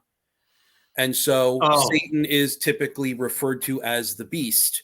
And so that's kind of where I got that link to be able to say, okay, I guess it is a bestial nature. We can kind of typify that through fire. There are other fires in the film that are brought about by him. In fact, I think the only time we see fire in the entire movie is when he is present. He is either lighting a fire, has lit a fire, the fire is casting his shadow. Fire is the fire that he said is burning down the cathedral. So like in the film, he is fire. He is that satanic element of sin and consumption. And that's what I arrived at with Frollo, which works. It still works. But I think that if we broadened it like cursed creature, or if it was, I say we, I didn't write this, you did. If it was broadened a bit more, it might be a better catch-all for this specific archetypal villain. That's just a suggestion. Again, I'm just a jerk on the internet. So No, I totally understand what you're saying. The reason I liked Minotaur so much is just because it was so well associated with labyrinths up front. And there is something about the idea of getting to the center of the labyrinth where the Minotaur is. So anyway, that's why I chose the one that I get it. And that's it. The imagery, the evocation is immediate and it's indelible. And I totally understand exactly where you were going with it. And if that's more important, then that's more important, and that's totally fine. This is just me. This is just me making comments. So the next one. I was going to see where the Blade talks about cursed creatures of Japanese folklore. Because you brought up different hybrid creatures. That there have been a lot of them, but all of those are not cursed. Like, is a fawn cursed? No. Okay. Yeah. Again, this is me just. Well, and by the way, Heath, when I'm using the term cursed in archetypal sense, the curse is that the animal nature is dominant in you, meaning you're just unable to overcome your animal impulses. And so, like in Beauty and the Beast, Gaston is like, "You're gonna marry me," and she's like, "No." And then he's like, he can't take that. He becomes a murderer. He's trying to murder these people. He marshals the villagers, and he's unable to accept his human side. Loses. That's the curse. So when push comes to shove, these people become monsters. They're willing to kill people, murder, burn down things, like in Hunchback. So that's what I mean by the curse, is that they're cursed with this animal side, and that animal side is going to win. And that's their curse. They're destined to this sort of evil reaction to things that will often destroy them. So anyway, yeah, even if a fawn isn't cursed, I guess in terms of all mythology, not every hybrid animal is cursed. So that is correct. But Minotaur, the proper Minotaur was a cursed creature. Calabas was a cursed creature for sure.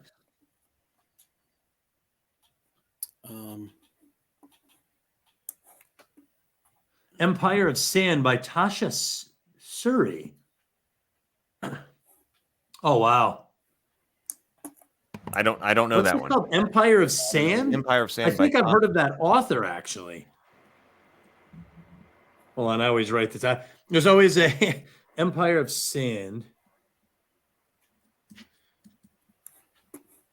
Sable Phoenix says, and it's one reason the light bulb went off immediately for me because the Heroine Sacred Fire is even literally sacred fire. I think you'd enjoy it. Yeah, even like Quest for Fire, you get the overt imagery of people trying to capture the sacred fire for their own purposes, and heroines tend to have a similar dynamic in their stories. People attract it. I call it an attractive force and a creative power that seem to be at play with the sacred fire. That's super interesting. I'll check it out. You guys always have, and James, you're one of them. You guys throw out a lot of book recommendations, and so far the ones I've read are really good. I was talking to Brianna this afternoon. Brianna and I had a long discussion about storytelling this afternoon, like on our Tuesdays typically are. She is also reading the From Where You Dream. Oh yeah. So she happened to have also started that. So we'll have to organize that. The real power of that book is the first third of it. That's what. The rest of it is like his own short stories, just word for word thrown into that book, which are great. I have some not nice things to say about that book. Well, I think it's gonna really. At the same time, if you can pull inspiration from any source, then good on you. I would never tell someone not to read it. I would never tell someone, if they picked it up, I would never turn my nose up at it. I just don't personally have a lot of nice things to say about it. The first third of it I thought was excellent. And I think that is the book. I feel like he packed 2/3 of the book with just his own short stories and literally transcripts from his classrooms, which I listened to it on audio. It does not go well. Yeah. So like 2/3 of that book are just his short stories and transcriptions from his classrooms verbatim. Maybe it's good to listen to once. I would never listen to that again. But the first third, I would probably reread. Well, I'm going to read the first third, and then we'll organize a discussion. I bought the book twice. I bought it once physically, and then I bought it again on my Kindle app for my PC so that I could take notes because I have a lot to say about that book too. Really? I have a lot of highlighted areas. I have a lot of notes. I have a lot of cross references because I couldn't just use a highlighter for the actual book. I actually needed to exposition dump where I was decompress. Yeah, absolutely. Decompression, perfect word for it. Yes. I had to decompress. It's going to be directly opposite of what Maxwell Alexander Drake says, and I have him on. It is, and I'll tell you what.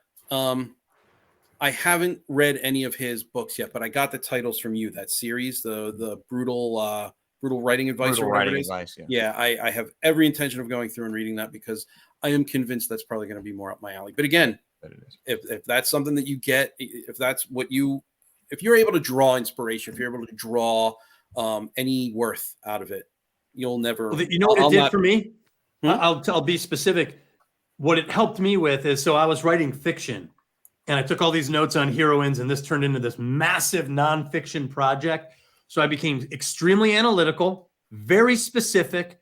My writing changed, my thinking changed, everything changed. And you're also casting a wide net. You're not into one scene. So my problem was when I tried to switch back to fiction, it sounded like I was writing nonfiction again. I was so stuck in an intellectual framework that when I read his book and he's like, jettison that, pull from that archetypal wellspring. That's the advice I needed to hear. Yeah, if it was able to snap you out of a funk, and what, you can find that sort of inspiration or impetus in a wide variety of really weird places. And if that's what you needed, if you needed someone to kind of kick you in the butt and tell you those things, that's what I needed. We'll do a dedicated discussion on that book. I didn't want to do it. We'll get into that. But I will say, James, like I like hard note. Like, have you ever read Stephen King's On Writing? I sure have. I've brought it up before actually in chat. I think it's a really solid book. Yes, that was a book that was like, so you want to be a writer? Let me just break it down for you, tough guy. And like he just came right at you. He broke down every illusion. He said, here's what you need to know. And that was so refreshing to me because everyone else makes it seem like put your mind to it and it'll all work. He's like, F that. He's like, F all that. No. He's like, if you can't write a sentence, get out of here. And I'm like, Yes. whoa, man. So yeah, I appreciate like blunt talk like that as well. I think I more appreciate that than Yeah. some other stuff that I've read. Yeah. But to I get got back you. on track. Okay. Sure. Do I need this up? What yeah, should I- yeah, sure. Okay. Half benevolent, half tyrant. Okay, I went into all that with Satan and the beast and fire and all that. So is often disguised as a social apex character within the native culture. Definitely Frollo, but not a disguise. He's 100% an apex social and political power. So he wields real, actual power. He can say, we're going to kill this person in the square. Disguised. Huh? His evil side is disguised. Yes, his evil side is disguised until the end of the film, obviously. That's an important distinction right there. Yeah, let me Actually, write. I'm there. taking That, a note. yeah, it's not disguised that you are a social apex character disguising the evil. Gotcha. That's something. I mean, if that's the way you intend it, Doug. But Right. that's different from what I think. Yeah, it is. It's the tyrant side. The animal tyrant is disguised as, and the disguise is his social standing usually. That's not true in horror stories. Typically, they're just straight up animals and they're coming after you. But they're hidden or disguised is pretty typical for Minotaur archetypes. Yep, and I think it's actually effectively hidden within Frollo, and there are reasons for that I'll get to at other points throughout the structure. The next one has usually mastered the culture game-like rules within the Labyrinth, often offers something to the heroine in exchange for her captivity. He sets the rules. He's not good at the rules. He just sets them because that's he's establishing them. And then he also does offer something that Quasimodo wants. Quasimodo wants to live free from fear, and allowing him to live in the cathedral, secluded away from everyone who won't fear him for looking at him, is what Frollo provides him. And that is also, it sounds like a captivity bargain. Yes, and we will get to that 100%. And then there's exhibits a form of possessive love that drives the Minotaur to capture the heroine. This is subverted because it's the desire for Esmeralda, not Quasimodo. But a subverted beat is still the beat. So it still fits because it's still the expectation that's been established by the structure. We're hitting it. We're just kind of going around to the side and saying we're hitting it from a different angle. Okay. I see what you're saying. And then the sacred fire. So I am having problems, or had problems, hold on, with things like the Labyrinth, which is sort of it's a setting. Then there's the Masked Minotaur, which is listed as the second bullet point, which is an archetype. And then there's the Sacred Fire, which is my note here is, what is the Sacred Fire? Is it merely an alternative term for character motivation? Is it just another name for conflict? Is it the claim on the fire by the Minotaur and the native culture that causes the conflict from which the story progresses? If it's just an object of external conflict, then claiming the sacred fire is sort of just plainly stating the conflict. And so Partially. I was having problems reconciling those as actual steps in a story structure. Well, I would say that they are simultaneous steps and world building aspects.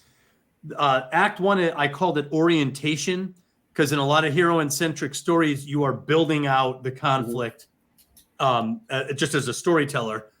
And so to understand the archetypes, they do seem to come in a progression. So I do think they are still steps. However, they are there. They seem to have a secondary function of establishing several of the things you just said, motivation and conflict. However, the sacred fire explains some unique phenomenon in hero-centric stories. For example, the Masked Minotaur, this bizarre desire to capture the heroine. Several times I wrote down, Why? What that was? Why? Just because she's pretty? Like, there's a lot of pretty girls out there. Why her? Why is the Minotaur freaking out over this one heroine? Why does this person, why is the Terminator, the Terminator's coming after Sarah? Why? Why the heroine? What is it about the heroine? What does the heroine have that is driving the Minotaur to this insanity? And Heath, we talked about this, the opening to Star Wars. Princess Leia is escaping. Darth Vader's right on top. What is he after? So to explain this dynamic in archetypal terms, I came up with the term sacred fire because I could visualize it. If you imagine a heroine literally holding a sacred fire and others coming toward her to get it on some level, it explains a couple things. It explains the Minotaur's ego-driven desire to possess her. It explains also why the Beast's ally, who is very similar to the Masked Minotaur in a lot of ways. The fundamental difference is his humanity does win out. Why does what is he attracted to in her? Like, why are they both coming toward her? What is it that inspires her? You'll see in a lot of stories, heroines will make a distinctive claim on what she wants. Disney films are notorious for this. They have a musical number where the heroine sings about what she wants. She makes it clear. So the sacred fire gave me a archetypal set of images to explain this. And I actually have a visual in the book that shows a torch, and it shows a three-way dynamic, and it says there's three claims that are made. The heroine has to claim her sacred fire. So her unique creative powers, she wants to use them for what she wants to use them for, whatever that is. And you said, perhaps that's just motivation. That's one of it. That's absolutely one of it. That provides a lot of character motivation for her because she's saying this is what she wants to do. However, the sacred fire, this is why I think the imagery continues to work. Sacred fires in religious terms are eternal flames, typically. You'll see them on synagogues. You'll see them on grave sites and war memorials, a continuous flame. So the heroine, and this is where a major conflict usually comes from, when she makes her claim about what she wants, this is what I want, I'm going to claim my sacred fire. The native culture is like, we've got plans for you. So I think of it in terms of a what I call in the book a larger communal fire, to which this torch is passed to the heroine. So you've got this sense of continuity. The heroine comes from somewhere. This is why Rey doesn't work. She comes from nowhere. They just tell you at the end that she's Palpatine's granddaughter, whatever. It's terrible. Heroes and heroines are interesting because of this passing of the torch. They come from somewhere. So the native culture's claim predates the heroine. So it is long established. It is there before her. She is carrying it. It was given to her by her native culture, handed to her usually by her parents. So when she's like, I'm going this way with this. This is what they're like, whoa. You're going to do this other thing too. If not, and if there's a contest between, you're going to do what we say, not what you want. That is an instant dynamic that creates instant tension between the heroine and the native culture. And I think on primal terms, this is why I continue to use the sacred fire, this idea of continuity, of passing a torch from the communal fire and handing it to the heroine. I think in primal terms, it means child birth, perpetuating the culture through being able to have children. That is the primal creative power that a lot of heroines have. And I think the native culture, in terms of a lot of structure stories, steer heroines into the chaste mother, the fertile bride, and the innocent virgin. Those seem to be the three cultural archetypes that are so prized by native culture. So this idea of continuity and using your creative powers for the culture, for what we tell you, is a fire-like passing. They want her to pass the fire to the next generation as well. And then thirdly, so you've got in the middle, at the bottom, you've got the heroine. She wants to do what she wants with the sacred fire. Over here, you've got the native culture wanting her to pass that sacred fire on to the next generation in primal terms. And then over here, you've got the masked Minotaur who is attracted to that sacred fire and is literally trying to capture it from her. And from what I understand, my interpretation of this is that the animal dominant tyrant is attracted to the human creative powers the humanity of the heroine and can't let it go because the Minotaur is unable to have that side dominant in himself, the human nobility. So he tries to capture it in the heroine. And you'll see this even with male heroes. I was just saying, I was watching the movie Amadeus the other day. Amadeus plays the role of the heroine. His creative powers is music. And the masked Minotaur, Salieri, spends the whole film trying to capture this fire. And he even says at one point at the end of the movie, he's like, do you believe in a fire that's alive all the time and can burn you? He's like, oh, yes, I believe in that. So the sacred fire to me is a symbolism that addresses all of these dynamics. The burning passion of the heroine, the flame of continuity that cultures use in symbolism all the time, and then the thing that attracts the masked Minotaur to want to capture her in the first place. It explains all three, the imagery, and it even can deviate into hero's journey stories as well, in a completely different way. Hero's journey, the sacred fire is usually labor. The native culture claims the labor of the hero. And the other thing that is very sharp in hero's journey stories, but not Heroine's Labyrinth, is the ethics of force. What are you going to do with your sacred fire? Are you going to use it for good or for evil? That's all over in hero's journey stories.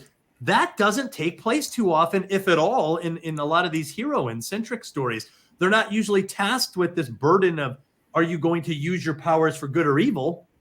They're just not. It doesn't seem to be a trope that shows up too much in heroine stories. So I agree with you. It's a complex, difficult concept, the sacred fire. And I just wanted to say all this because I don't want to reduce it to just heroine motivation. No, yeah, that it's a more satisfying answer, I think. And that question or those bullet points came from before I had it click. Oh, hey, RNG. Yeah, Retro Nerd Girl's here. Oh, Retro Nerd Girl. I always like when she jumps in the chat. She's got a great channel. She does. I agree. Before everything clicked, that's where that came from. But after going through the process and really wanting, again, I'm going to say this 75 more times, two jerks like me on the internet, wanting it to stand apart from the hero's journey, what I ended up coming up with, maybe this is correct, maybe this is incorrect, maybe it's not something you spoke about, is that where the hero quests for something external to bring it back to save his culture, which is a very traditional conservative action, she, who possesses her fire the whole time, must expose it to change the culture in a positive way. Yes. So that's the differentiation that I came up that allows it to stand apart from the hero's journey. The hero's going out to find something back to save, and she is seeking something inward to expose it in order to change the culture in a better or, more, however you want to phrase it. There's something within the culture that needs change that her sacred fire can either outright change or at least begin the change for. I think that is very well said, and I agree with you. And also, I've noticed that and if you look in the middle of that thing, it says Act 3 permutation. Mm-hmm. Permutation was the fancy word that I found for like rearrangement, the rearrangement in some way of the native culture. So, and a lot of times heroines aren't trying to change the culture. They're trying to solve the problem. And as a result, the culture is affected by her actions.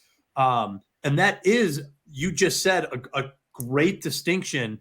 There's not a outer confrontation with something that could damage or annihilate or subjugate the culture, but something where there's corrupted inside the culture already that the heroine has identified. No one believes her, or very few people believe her, but by the time she's gone through this spiral, the culture has changed in some way, shape, or form, sometimes massive. Mm-hmm. I even wrote in my book, in terms of genres, revolutionary tales are great for heroines, because if you're talking about a permutation of the culture, look at Hunger Games. That's a revolutionary tale if I ever saw one. And you actually see heroines associated with revolutionary imagery all the time.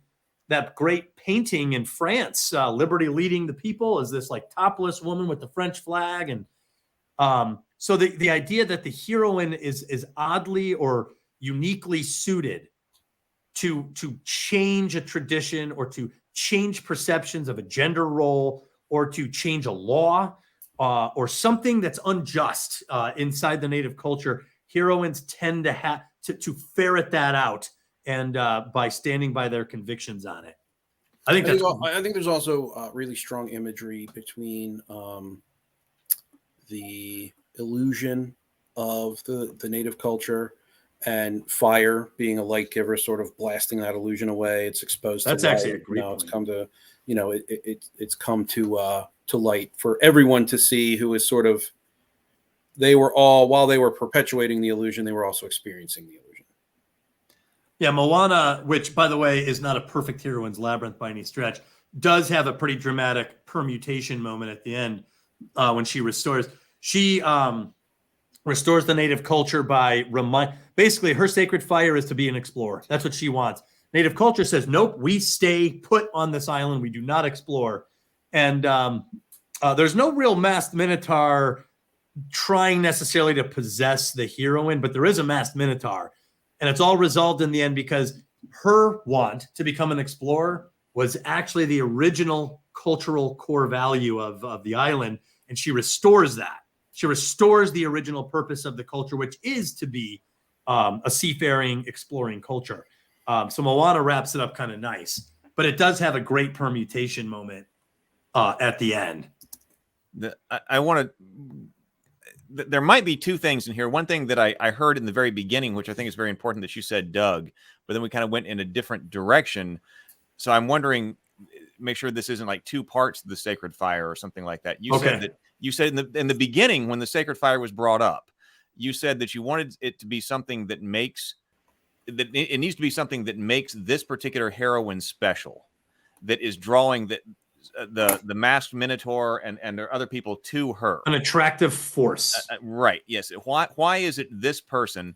Now there's something analogous in the hero's journey. We in both cases, we need some reason as to why this particular story right here has to be done with this person, why this person has to do the story. And the hero's journey, why is it Luke Skywalker that has to, do this? Like we don't know everything special about him. So also making sure there's something special about her, that why somebody else, like as you said, there are plenty of beautiful women. If it's just that the Minotaur wants a beautiful woman, there are plenty of those. Sure. Why is it this one? Just like there were a lot of fighter pilots with Luke. There are a lot of fighter pilots, but it has to be Luke. Same kind of thing. Well, yeah. And in fact, I actually had to take all of this out of the book because I wanted to stay focused on heroines. However, the more I explored Sacred Fire in terms of the hero's journey, there's a case to be made that there's a completely different, I think I got into it a little bit here.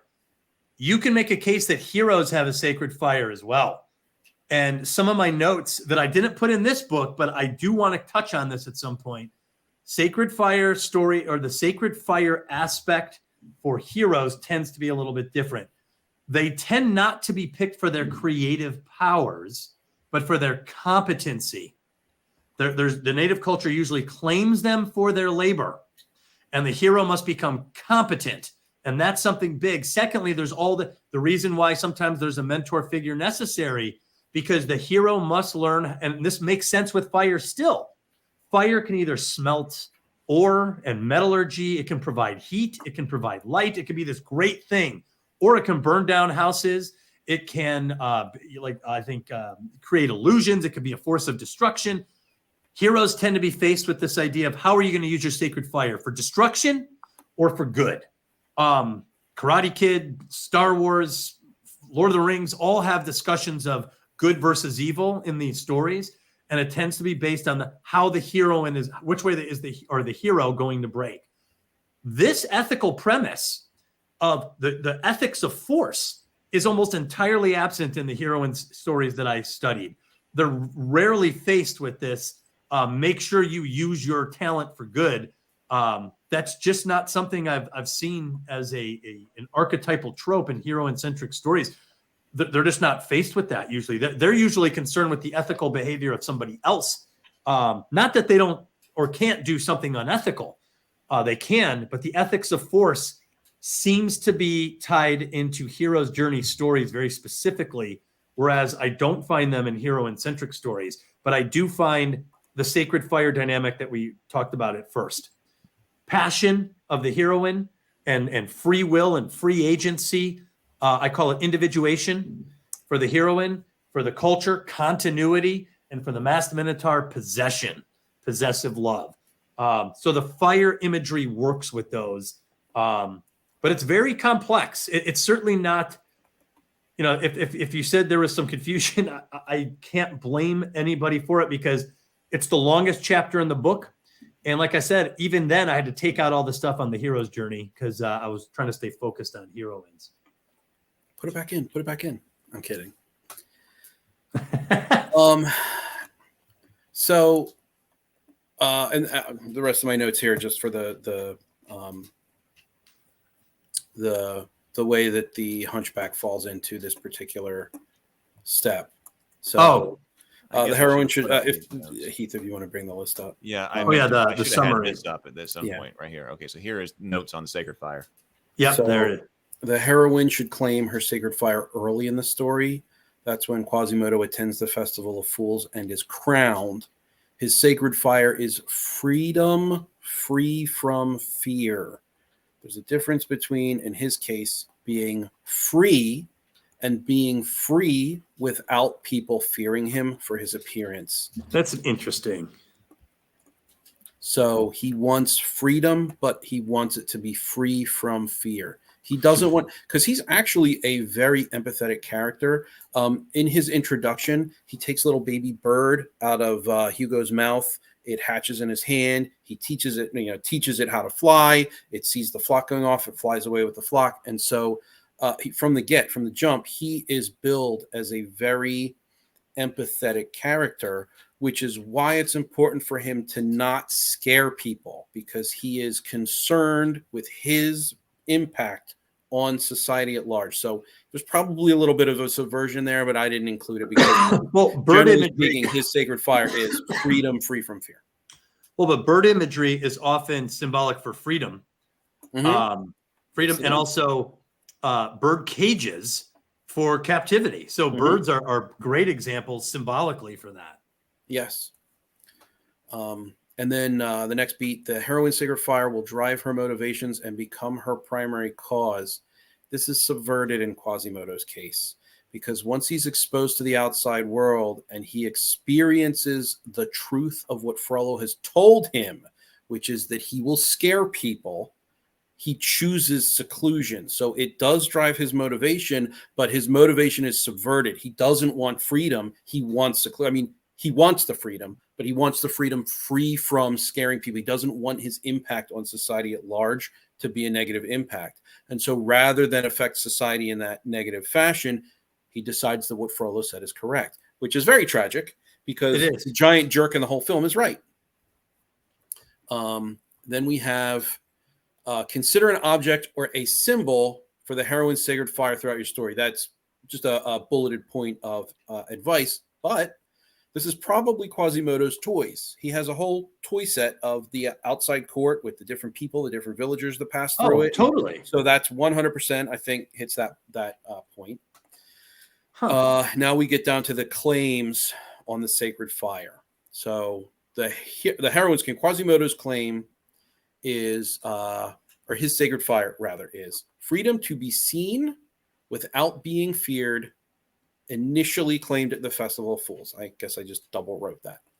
The native culture's claim is exactly the same as Frollo's claim, but for a different reason. The society they don't want to be scared of him, so they want him to be locked away. Get him away. He doesn't belong in society. Just get him out of here. Frollo's reason for wanting to lock him up is self-righteous. He is correct ultimately for wanting to hide Quasimodo away from society. However, his spiritual justification for that act is, look at how good I am. I have saved this wretched creature, which is it's a very self-righteous sort of a claim on his freedom. Well, but he's obviously ignoring the fact that this person is being locked away and denied access to the public sphere. He's barring somebody from participating in society, from having relationships. there's a cruelty to that. Oh, yes, there is a cruelty because, watching the movie, we all know that the correct action, because he does sit at a point of social and political power, Mm-hmm. the correct action for Frollo would be to teach society writ large to accept all people, regardless of how they appear, regardless of how you perceive them. You should accept them because it's a his station is a Christian station, so it should read Christian. It should love your neighbor, et cetera, et cetera. So that's really the action that Frollo should be taking. But it's the self-righteousness bent on it that says, well, instead, I'm going to lock him up because look at how good I am for protecting this creature who would die apart from me, or this wretched creature, however you want to approach it. Right. That's the injustice. Because a lot of villains, a well-written villain will make a case for why they're doing what they're doing. And the case is often decent, but doesn't justify all the crap that they're about to do or that they are doing. Yes. So yeah, he's got a case. He's like, yeah, let me just keep you here. Trust me, you don't want to deal with the crap out there. They will spit you out. They will turn on you. And he's not all wrong, but he's still doing this this complete injustice. Yes, absolutely. And then the next point is the competing claims of the sacred fire must be reconciled by the story's conclusion. I have a bulleted point here prior to getting into the Hunchback stuff. What I suggest is that this should probably be a step in the grander Labyrinth outline. Maybe call it the reconciliation of the claims or something along those lines. Again, I'm not telling you how to write your book. This is just my idea. Instead of atonement?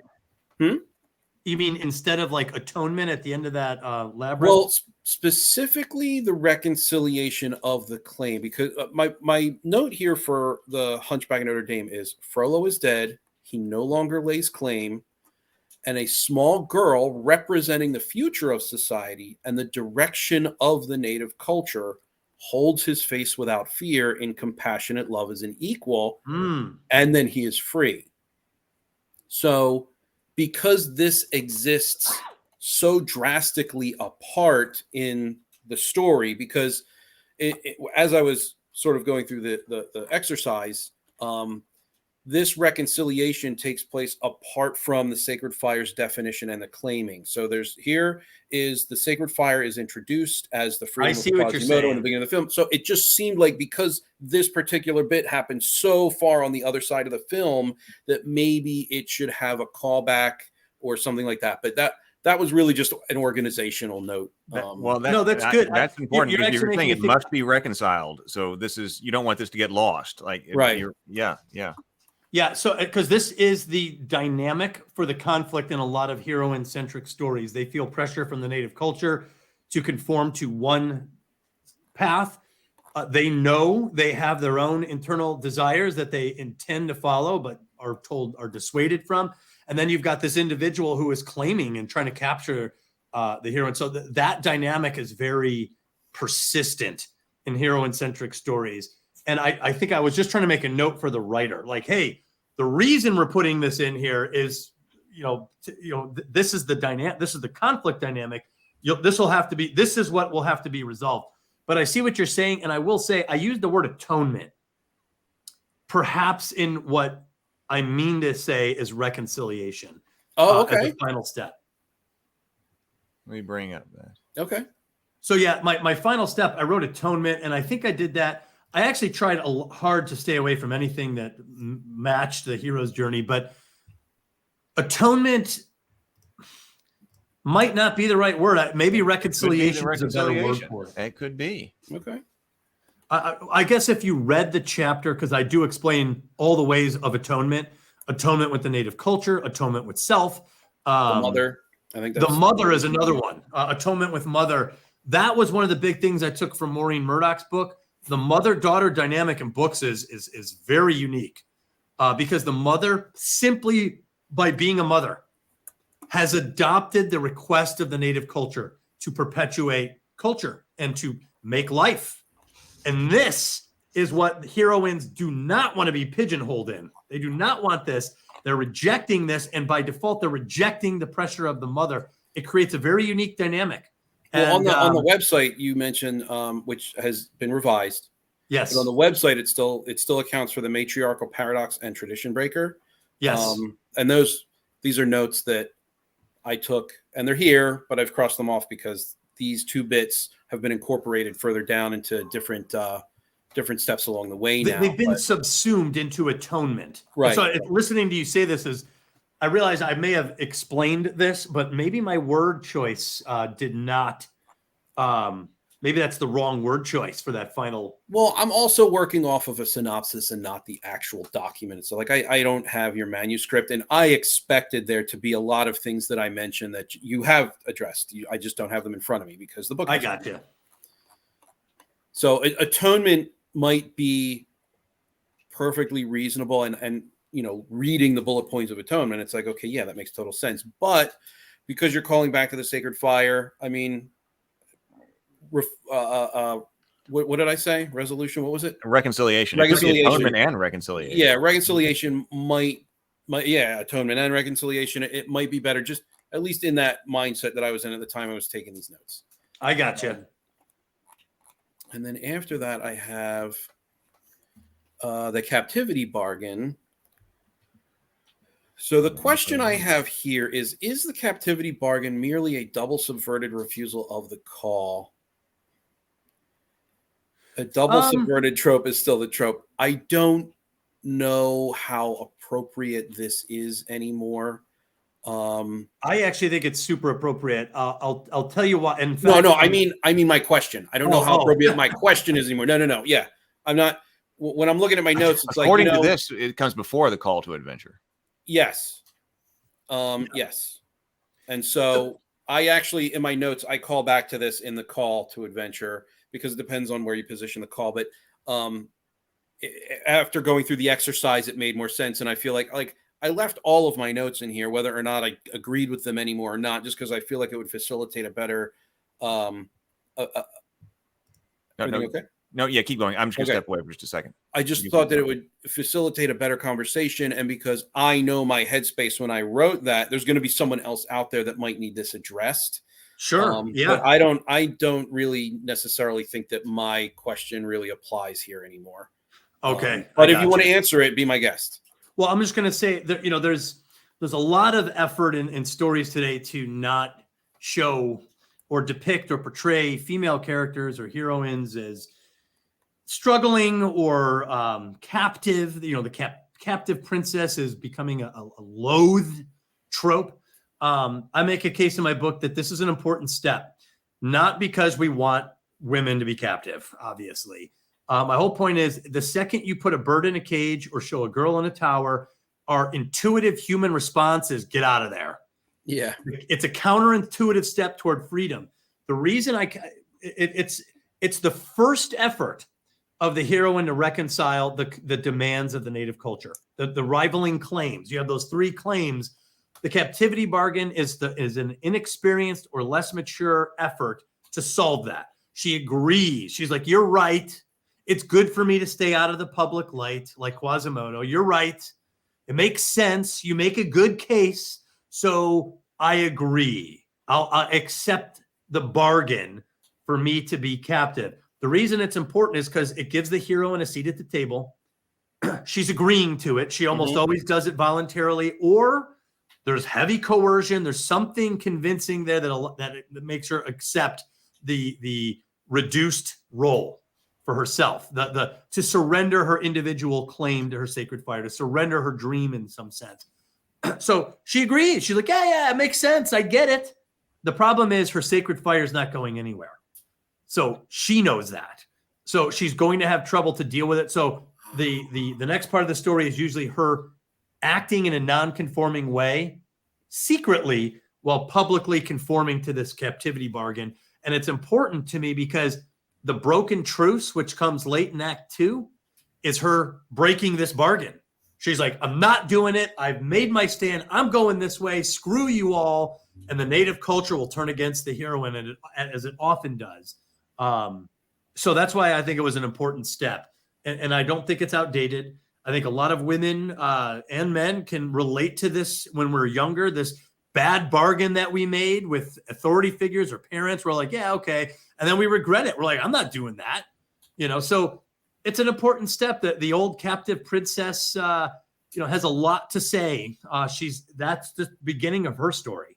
I actually bring up the idea of the knight in shining armor in the book. That's how the hero sees himself coming in to rescue, and he's certainly being heroic. And then saying they lived happily ever after skips the rest of the heroine's story. She's just getting started. The hero is a heroic partner coming into her life to help, and this is a great development for her, but that's not the end of her story.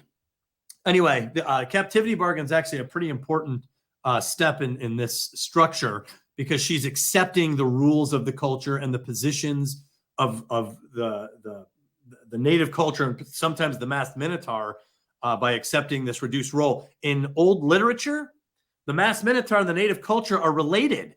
Typically, the masked minotaur is an evil suitor that the native culture or parents approve of. And she's going to marry this guy. And then she's going to break out of it at some point when she asserts her claim. So anyway, it's an important step. No, I agree that it's an important step. And my follow-up note here is that it's important due to the heroine acquiescing temporarily to others' claims on her sacred fire. Yes. So that's why it's important. It's not, she's not refusing the call. She's not saying I'm not going to adventure, because there's that dynamic between the three claims. I think that it exists apart from the hero's journey more effectively if we express it in terms of, I say we again, if it is expressed in terms, it's editor habit. I apologize. No. So I hope I didn't do that to you, Heath, in my notes. I hope I didn't put a bunch of we's in there. If I did, please understand that's not what I meant. No, I got it. I talk about we all the time on the channel. Yeah. But we at the Geekverse. Exactly. We're all we. But yeah, to express it a little bit more strongly, standing apart from the hero's journey, I thought that relating it back to the sacred fire specifically was important for me, for jerks like me on the internet. Because it's not just refusing the call. There is a call. The call is accepted. The call is someone else's claim on her sacred fire. Well, it could be something else. The call to adventure is some opportunity offers itself that aligns more with her sacred fire, her claim. And so she's going to try. She's going to start to explore that. Sure. Okay.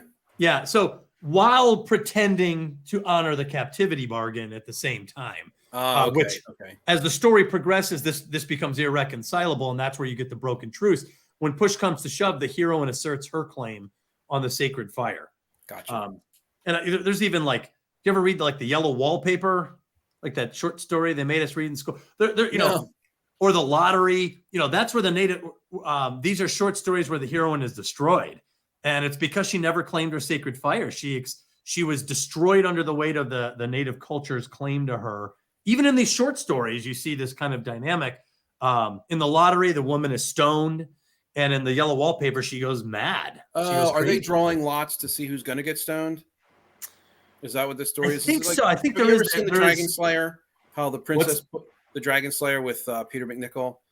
Oh yeah, I actually love that movie. So there's a lottery portion in there, which would I guess be this subverted, because she makes all of the lots her name, because the king was going to exclude her because she's his daughter. So she makes them all her name because she has a compassion for the people. And it's like, well, if we're going to sacrifice people, I should be in there too. So they picked a lot. It's her. He's confused, throws it away, picks another one. It's her again. So it's kind of like that subverted. Yeah, that's actually very interesting, man. I got to watch Dragon Slayer again. I kind of missed that movie. Now that I love that movie. It's so good. It's a very, very good movie. It's influenced me quite a bit. I need to watch it again too. But man. I have it's like a certain itch you just got to emotion. Thought it was a great movie. I love the movie. I would encourage anyone to watch it for a first time or a second time or a 10th time. I'm gonna put that over here. Maybe we should talk about that one more. Dark and gritty compared to other fantasy stories. Oh, for sure. Yeah, for sure. Really, really good. Lots of guts too. There's a lot of guts in that movie. So then I have okay. So the heroine makes the captivity bargain as an attempt to reconcile the competing claims on her sacred fire, and that's kind of where I got the idea that it's an acquiescence to the other claim instead of refusal of the call. So again, jerks like me on the internet. So you should write a book called "Jerks Like Me" and give it and write a book of advice. That'd be awesome, man. That is a title I would buy. Jerks Like Me. It's either that or what had happened was, it's the story of my life. So the heroine makes the captivity bar. I already read that part. So what I have here for the Hunchback is Frollo is proven right. Society views Quasi as a monster when they realize it's not a mask, it's his face. And he agrees to remain in the cathedral. Yes. So he agrees willingly, which is the next bullet point. It is a reasonable solution to the conflict, while not the best solution. It is a reasonable one. At his expense. Yes, at his expense, which is in line with his character because he's willing to make that sacrifice in order to not have that footprint. And that's very typical of the heroine thinking is, that makes sense. I'm causing too much trouble. I'm upending social order. It is better if I renounce my claim. Exactly. You know. And then the character Frollo, who demanded, recommended, or presented the captivity bargain should be trusted. His father figure. Of course he's trusted. And then often represents, I'm sorry? A position of authority. Yes. Yep. Yeah. It's his father. Absolutely. And then often represents a counterintuitive step toward the heroine's freedom. I didn't put anything here. Well, it may need the reason why is from storytelling position. Anytime a hero or heroine accepts captivity, what it's really doing is giving them a sense that they have a seat at the table. A great great example of this is Jackie Brown. The whole movie is essentially her negotiating her captivity bargain. And I realized while I was watching that, I was like, she has a seat at the table. She's at this bargaining table throughout the entire film because she believes at the end of this, she will have negotiated her freedom. She will have got her freedom one way or the other. So that's why I put that in there, because I want to make it clear that we're not talking about a true captive princess with nothing. She's there and she's agreeing to this for a reason. Sometimes they think it's temporary. They think conditions will change one day. Something will give. They have a seat at the table at least. So there's a sense of active negotiation in their captivity bargain. But they usually do it voluntarily. And that's one of the amazing things about even Hunger Games. I volunteer, She does it willingly. She agreed to it.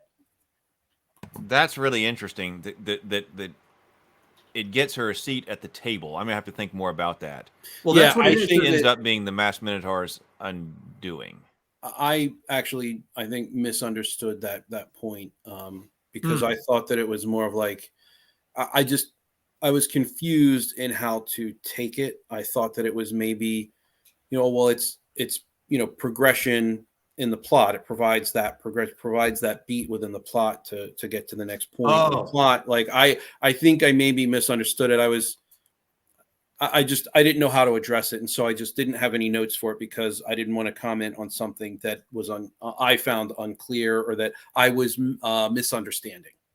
Okay, well, the book should help. I actually quote Jackie Brown in it. So okay, cool. So I do try to make that point assertively in the book, whereas these are summaries. This comes at the end of every chapter. So after you've read my case, I give you the bullet points to kind of, if as a writer, if you want something simple to refer to, because that's what I want as a writer. I don't have to reread the whole chapter every time. No, you want 10,000 foot view. Yeah, I've read it. Now what can I distill it down to? That's what these are for. So.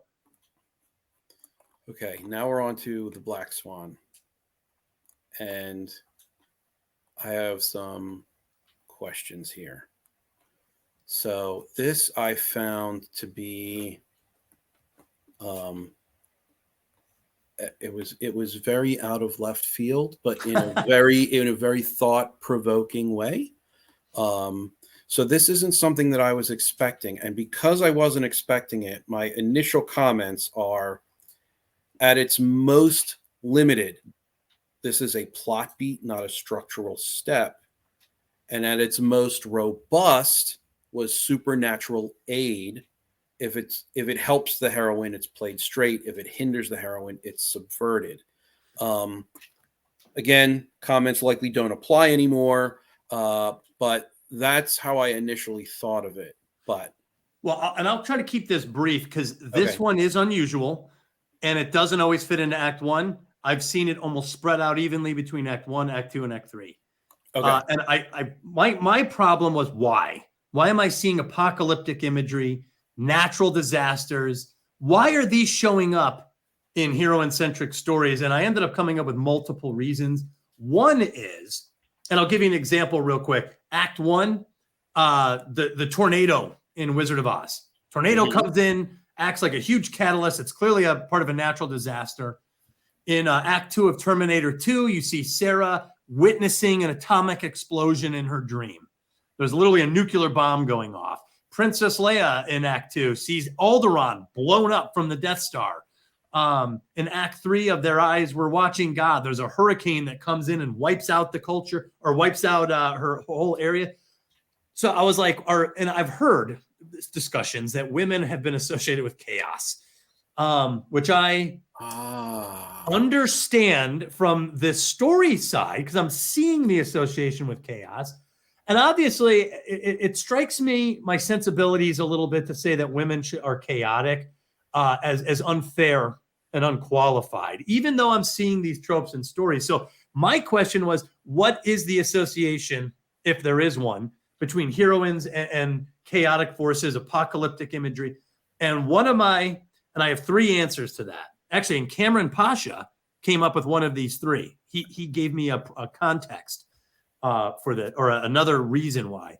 But one is, unlike the hero who sets out from the native culture and is changing locations and changing environments as he proceeds further and further and further away from home, the heroine is at home. The setting doesn't change as much. The likelihood that something will go wrong eventually in any system goes up the longer you stay there. So I think the fact that heroines, even historically, tended not to go on the warrior journey. They tended to stay at home.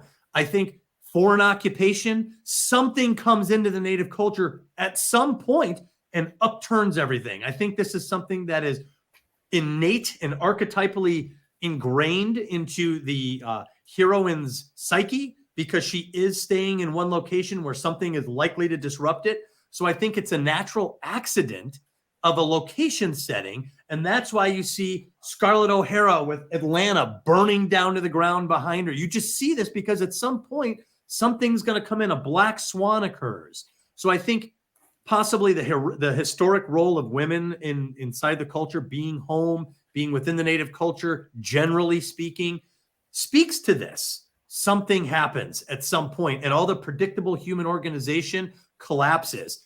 I also think this is why women, or heroines, I shouldn't say women, but heroines in stories tend not to trust human organizational structures. They tend to distrust it already, and it's because they sense that it's flawed. You know, she trusts nature will do its job. She doesn't know if humans can do theirs. So I think that's one of the reasons the Black Swan is recurrent in heroine-centric fairy tales or stories. The second was women, or heroines, not women, but heroines tend to be very good with their intuition. And there's another book that I have about storytelling called Meander, Spiral, Explode by Jane Allison. And I noticed that title after I had written all this. I was like, Meander, Spiral, Explode. That sounds like the Black Swan. And I picked up, and her whole point was, these are patterns. They're asymmetrical. We don't think about them as patterns. They're not linear, but an explosion in physics can be tracked. There's a pattern to the explosion. I think heroines are hypersensitive to asymmetrical patterns. I think it's why they always harbor a strong intuition in stories. That's why there's so many archetypes, female archetypes, the old crone, the witch, the fortune teller, the clairvoyant. There's a lot of heroines that have this almost extra perception. I think what they're doing is they're picking up on other patterns that may not be obvious. So I think that ties into the Black Swan. And then Cameron Pasha had a very interesting take. His take was that a woman or a girl becomes a woman on a specific random date when she has her period for the first time. Nature comes in and says, you are a woman today. And it's totally random. There's a pattern there. There's a cycle there, and it's random. And it does not happen to men that way. We may never grow into men. There's no one day for us where this happens. So his thing was that's an act of nature. It's a type of pattern that's asymmetrical, and it's randomized. All of the chaotic forces that I tend to notice even in the Black Swan. So, and the helpful chaos, one of my favorites is Aliens. She smacks that airlock open and unleashes the chaos of an open space, and it saves her in both movies. So women or heroines do seem to have some sort of affinity with chaos, but I don't think it's because they are chaotic. I think it has to do with nature. I think it has to do with hard to find patterns. And I think it has to do with the inevitability of the failure of a system that stays in one place for too long. I guess that was longer than I thought, but that's the best answer I could come up with for it. Well, I have something to add to it on the nature front. But before I do that, I guess I don't know if you are Dad, but it looks like someone named Lucas and Jacob said goodnight, Dad. Oh, hi, Lucas. Hey, buddy. Lucas and Jacob, those are my two sons. Yep. One of them, Jacob just turned 11 and Lucas just turned 8. So they, cool. And by the way, they stay up and they will listen to these. Awesome. Yeah. So that's really cool. Good night, guys. I love you guys. So, thanks for pointing that out, man. Yeah. Sure. Heroines need to restore balance to chaos. Heroes will seek to restore order. Balance can bring order, but is not necessarily the same outcome. So that's interesting. Balance can bring order, but it's not necessarily the same outcome. Yeah, heroines tend to distrust human order. They just distrust it. It's labyrinth-like to them. It's part of the system of rules that they naturally don't like.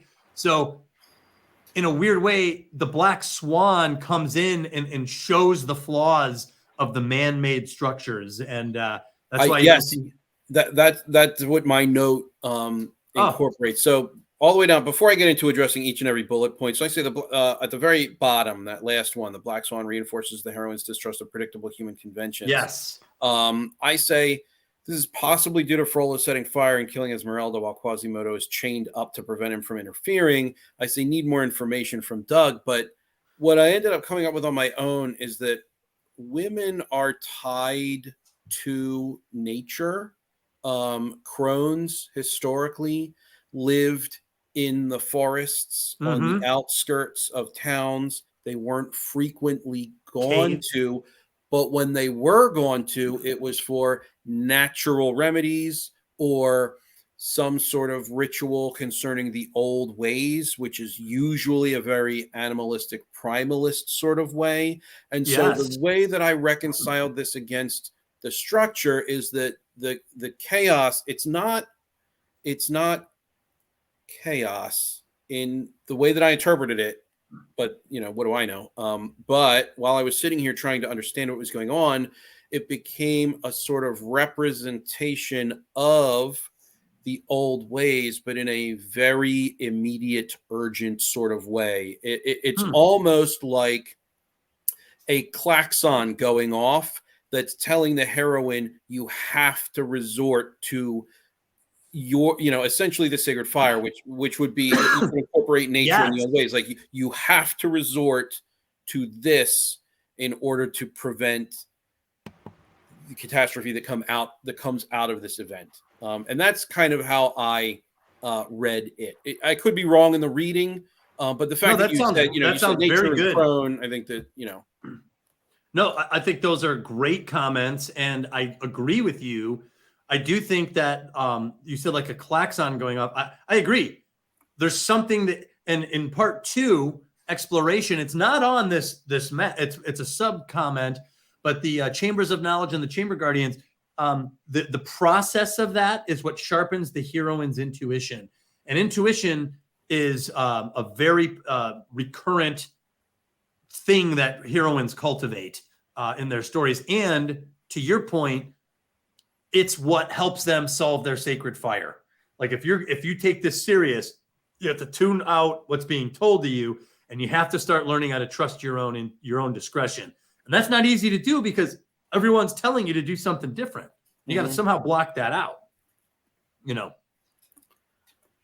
Okay.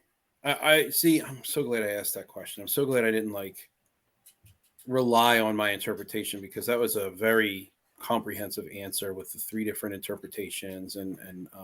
Well, it was just weird. I to be honest with you, this was the last one I made sense of. I had it written down and I had all these examples. I could not make any sense of it. And I was like, all right, I have to figure out, I have to come up with something that explains this. And those were the logical reasons that made the most sense to me. That the native culture stays in one place, and at some point it's inevitable. Something's going to happen. And so heroines, it happens. Something happens here. Thank you, Sable Phoenix. I need that reminder every once in a while. Quit being so self-deprecating. Here it's all in good fun, but I do appreciate the reminder. Thank you. So I have, okay, so then we get into the breakdown. It's a temporary destabilizing event usually caused by nature. This was the fire set by Frollo. So it wasn't nature. It was the act of the Minotaur, but fire counts. It is a destabilizing event. It is, nature. So I'm going to count it. Fire, and then I just list fire again under the second bullet. Oh yeah, there it is. Forms, famine, disease, pandemic, fire, floods. It's like, well, it was a fire. Military invasion, I have nothing because it wasn't a military invasion, though Frollo does have a contingent of guards that sort of lock down the square as he's attempting to burn Esmeralda at the stake. That's not necessarily an invasion, so I kind of just left that out. It's like, okay, it's just him and his cadre, and it's fine. They can be there without them having to contribute to this. But maybe it does. And then may include apocalyptic imagery or severe damage to the home environment. The fire spreads. It becomes uncontrollable because when Quasi breaks the chains and swings down to rescue Esmeralda and declare sanctuary, Frollo completely loses sight of the fire. He doesn't care about the fire anymore. He wanted her dead. He has to kill her. So he grabs a sword from one of his guards and he tells them to get in there, but they're not listening because sanctuary was declared. But he's a judge. He doesn't care. He's going to go in there and he's going to kill her with a sword if he has to. And at that point, he completely loses control of the fire.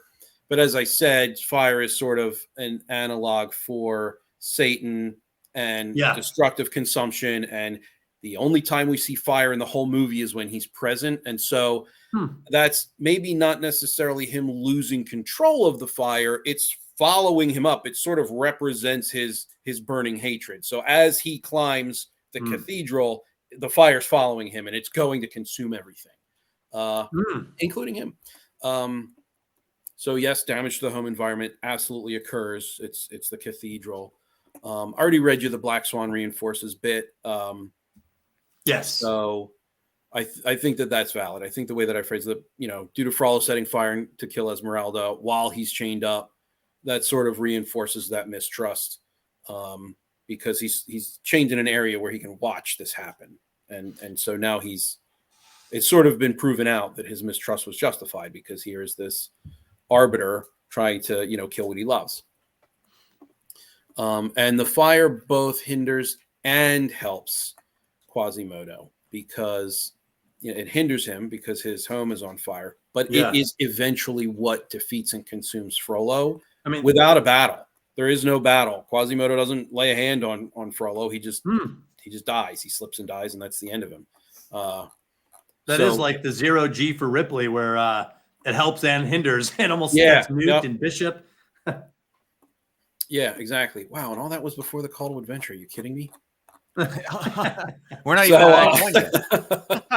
Well, this could happen at any time. The Black Swan. Okay, yeah, and in the so I guess maybe it would have made sense for me in my notes to like move it down to Act 3 because this happens. This is the resolution. At the- right right. before the denouement. Yeah.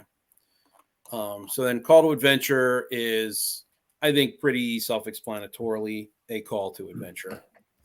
So I don't have many notes there except for. So it says the refusal of the call is often skipped by the heroine. My note is just that this is a trope averted, and a trope averted is still a trope. It could also be the trope subverted, depending on your expectation. And then I say, I would agree with that. Okay, go ahead. I would agree because it is in terms of a device for storytelling, it is nearly identical. I use the exact same phrase called. Yeah. So I don't disagree with you. I do think there is a meaning behind it, and we've talked about that. I think the more there's two factors. The more dangerous the adventure is, meaning the more likely the hero or heroine is to lose their life, the more likely they are to refuse the call. Gotcha. Secondly, the more captive the home environment, the more captive it is, the more likely the hero or heroine will want to jump at the adventure. Okay. So, and some of those will double up on each other, meaning it's both captive and it's unlikely that they're going to die. That's actually the pretty standard one for the hero or heroine, because it's usually not a life or death, foray into the native culture. Whereas the hero is aware, at least subconsciously, if I do this, I might get annihilated. Gotcha. That makes perfect sense.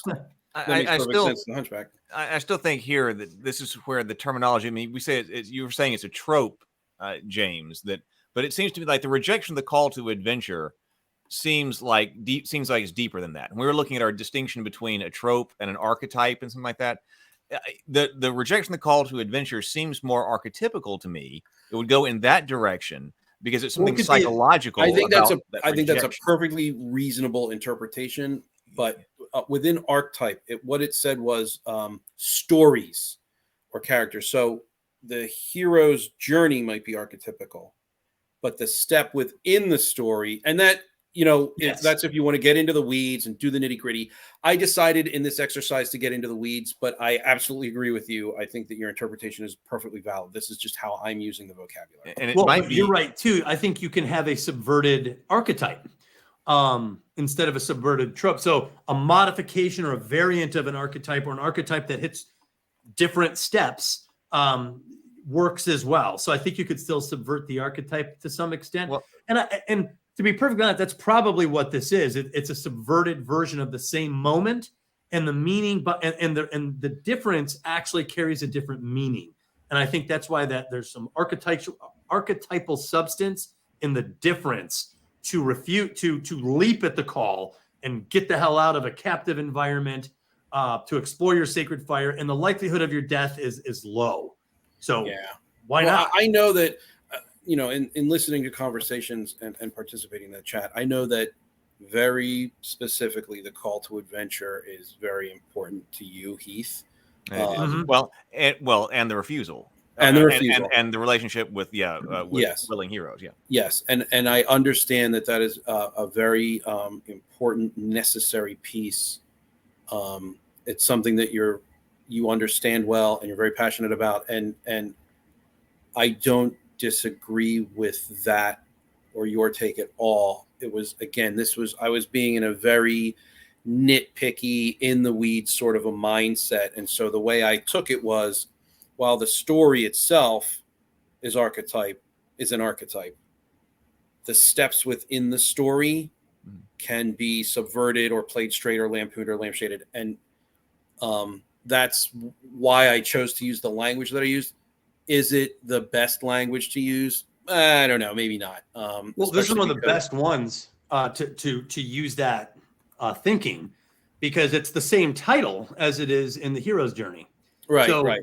Clearly, there's some commonality between what I'm talking about and what Joseph Campbell's talking about. I just wanted to point out that the missing step of refusing the call, to me, actually explains something, meaning it's not skipped necessarily.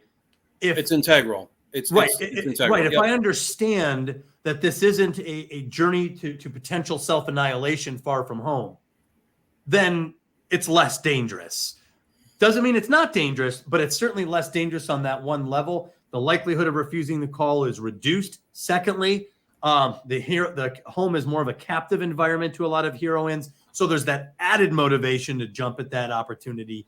So I do think it has some archetypally different looks to it, but it is essentially a call to adventure still at the end of the day.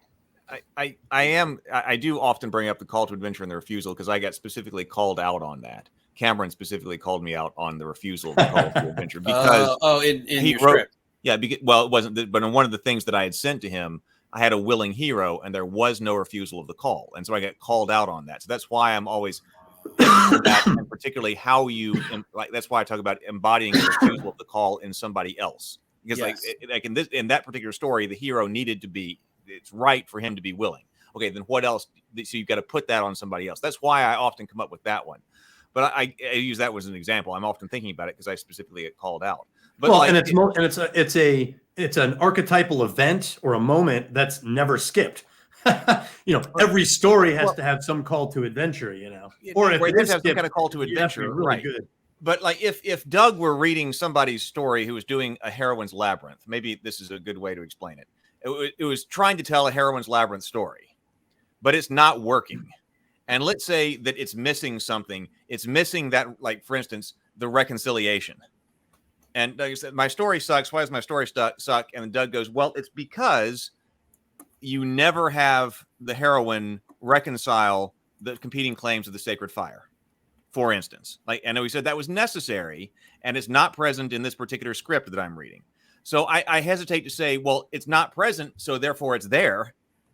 It's not there, and that's why my story isn't working. It is counterintuitive. I absolutely agree, and I think that there is, and I think I even mentioned this at the top of the discussion, where, like, is aversion really a part of the category because it's being averted? Like, you have to have the category to know it's being averted, but it's averted, so is it really a part of the category? Like, there are opinions on that for sure. And I think they're all valid. Well, I think that some of it's genre based, meaning certain genres, like if you don't have jump scares in a horror film, you must be doing that on purpose because we expect it. So I think some of that's true. And then also there are archetypal events or designs. There are tropes that can be modified. So I think both can be true. And Heath, I think you could be right too. Sometimes you just skip the step. It doesn't fit. It doesn't work, and it is not included. 100%. So sometimes skipping a step is just skipping a step. I think sometimes you skip the step and it works. Sometimes you skip the step and you realize that's why it's not working. Yes. Right. Sometimes it's better to skip the step. Sometimes it's flawed because you're missing it. Yeah, that's true. Or you didn't. And real quick, Robert, from what I can tell, the heroine in the labyrinth is often willing in the call to adventure. In most cases, she jumps at the chance to take that, to accept the call to adventure. And heroes tend to vacillate more. And my answer to that is, well, heroes are facing possible annihilation from a militant destroyer far from home. That certainly merits second thought versus diving deeper into your own native culture, where death is much less likely and your home environment is more captive.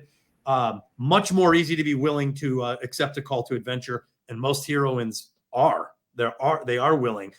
Believe it or not, I found this because I thought it was a mistake. I started writing an entire article called "The Incomplete Heroine," and I was talking about all the steps that heroine-centric stories skip in the hero's journey. Consistently, they all skip these steps. And later on, I went back to that and I was like, they weren't skipping the steps. It's a different model, and most of these steps just don't fit into the model, or they're skipped for a reason. So anyway, most heroines tend to be willing to accept the call to adventure.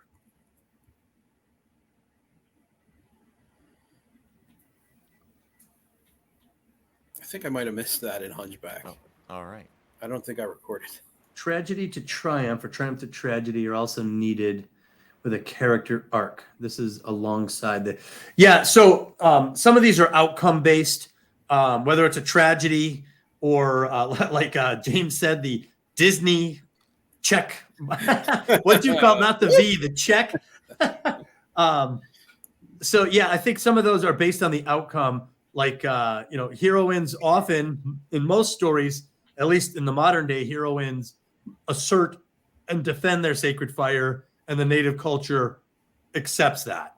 However, you have stories like Thelma and Louise. That's a tragedy. The native culture turns against them during the broken truce.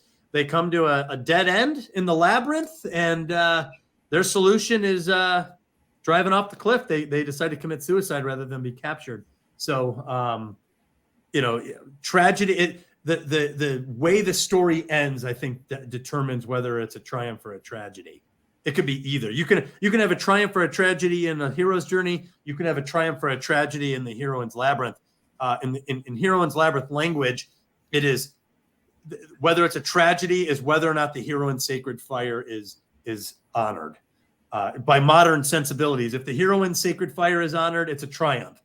If it is extinguished or put out, it is a tragedy. In modern terms, I think older stories and folklore tended to honor the native culture's claim. Even Dorothy, there's no place like home. You didn't really want adventure. It's best to stay home. That's essentially Dorothy coming to the conclusion that the captivity bargain is the way to go. We wouldn't normally view that as a triumph today,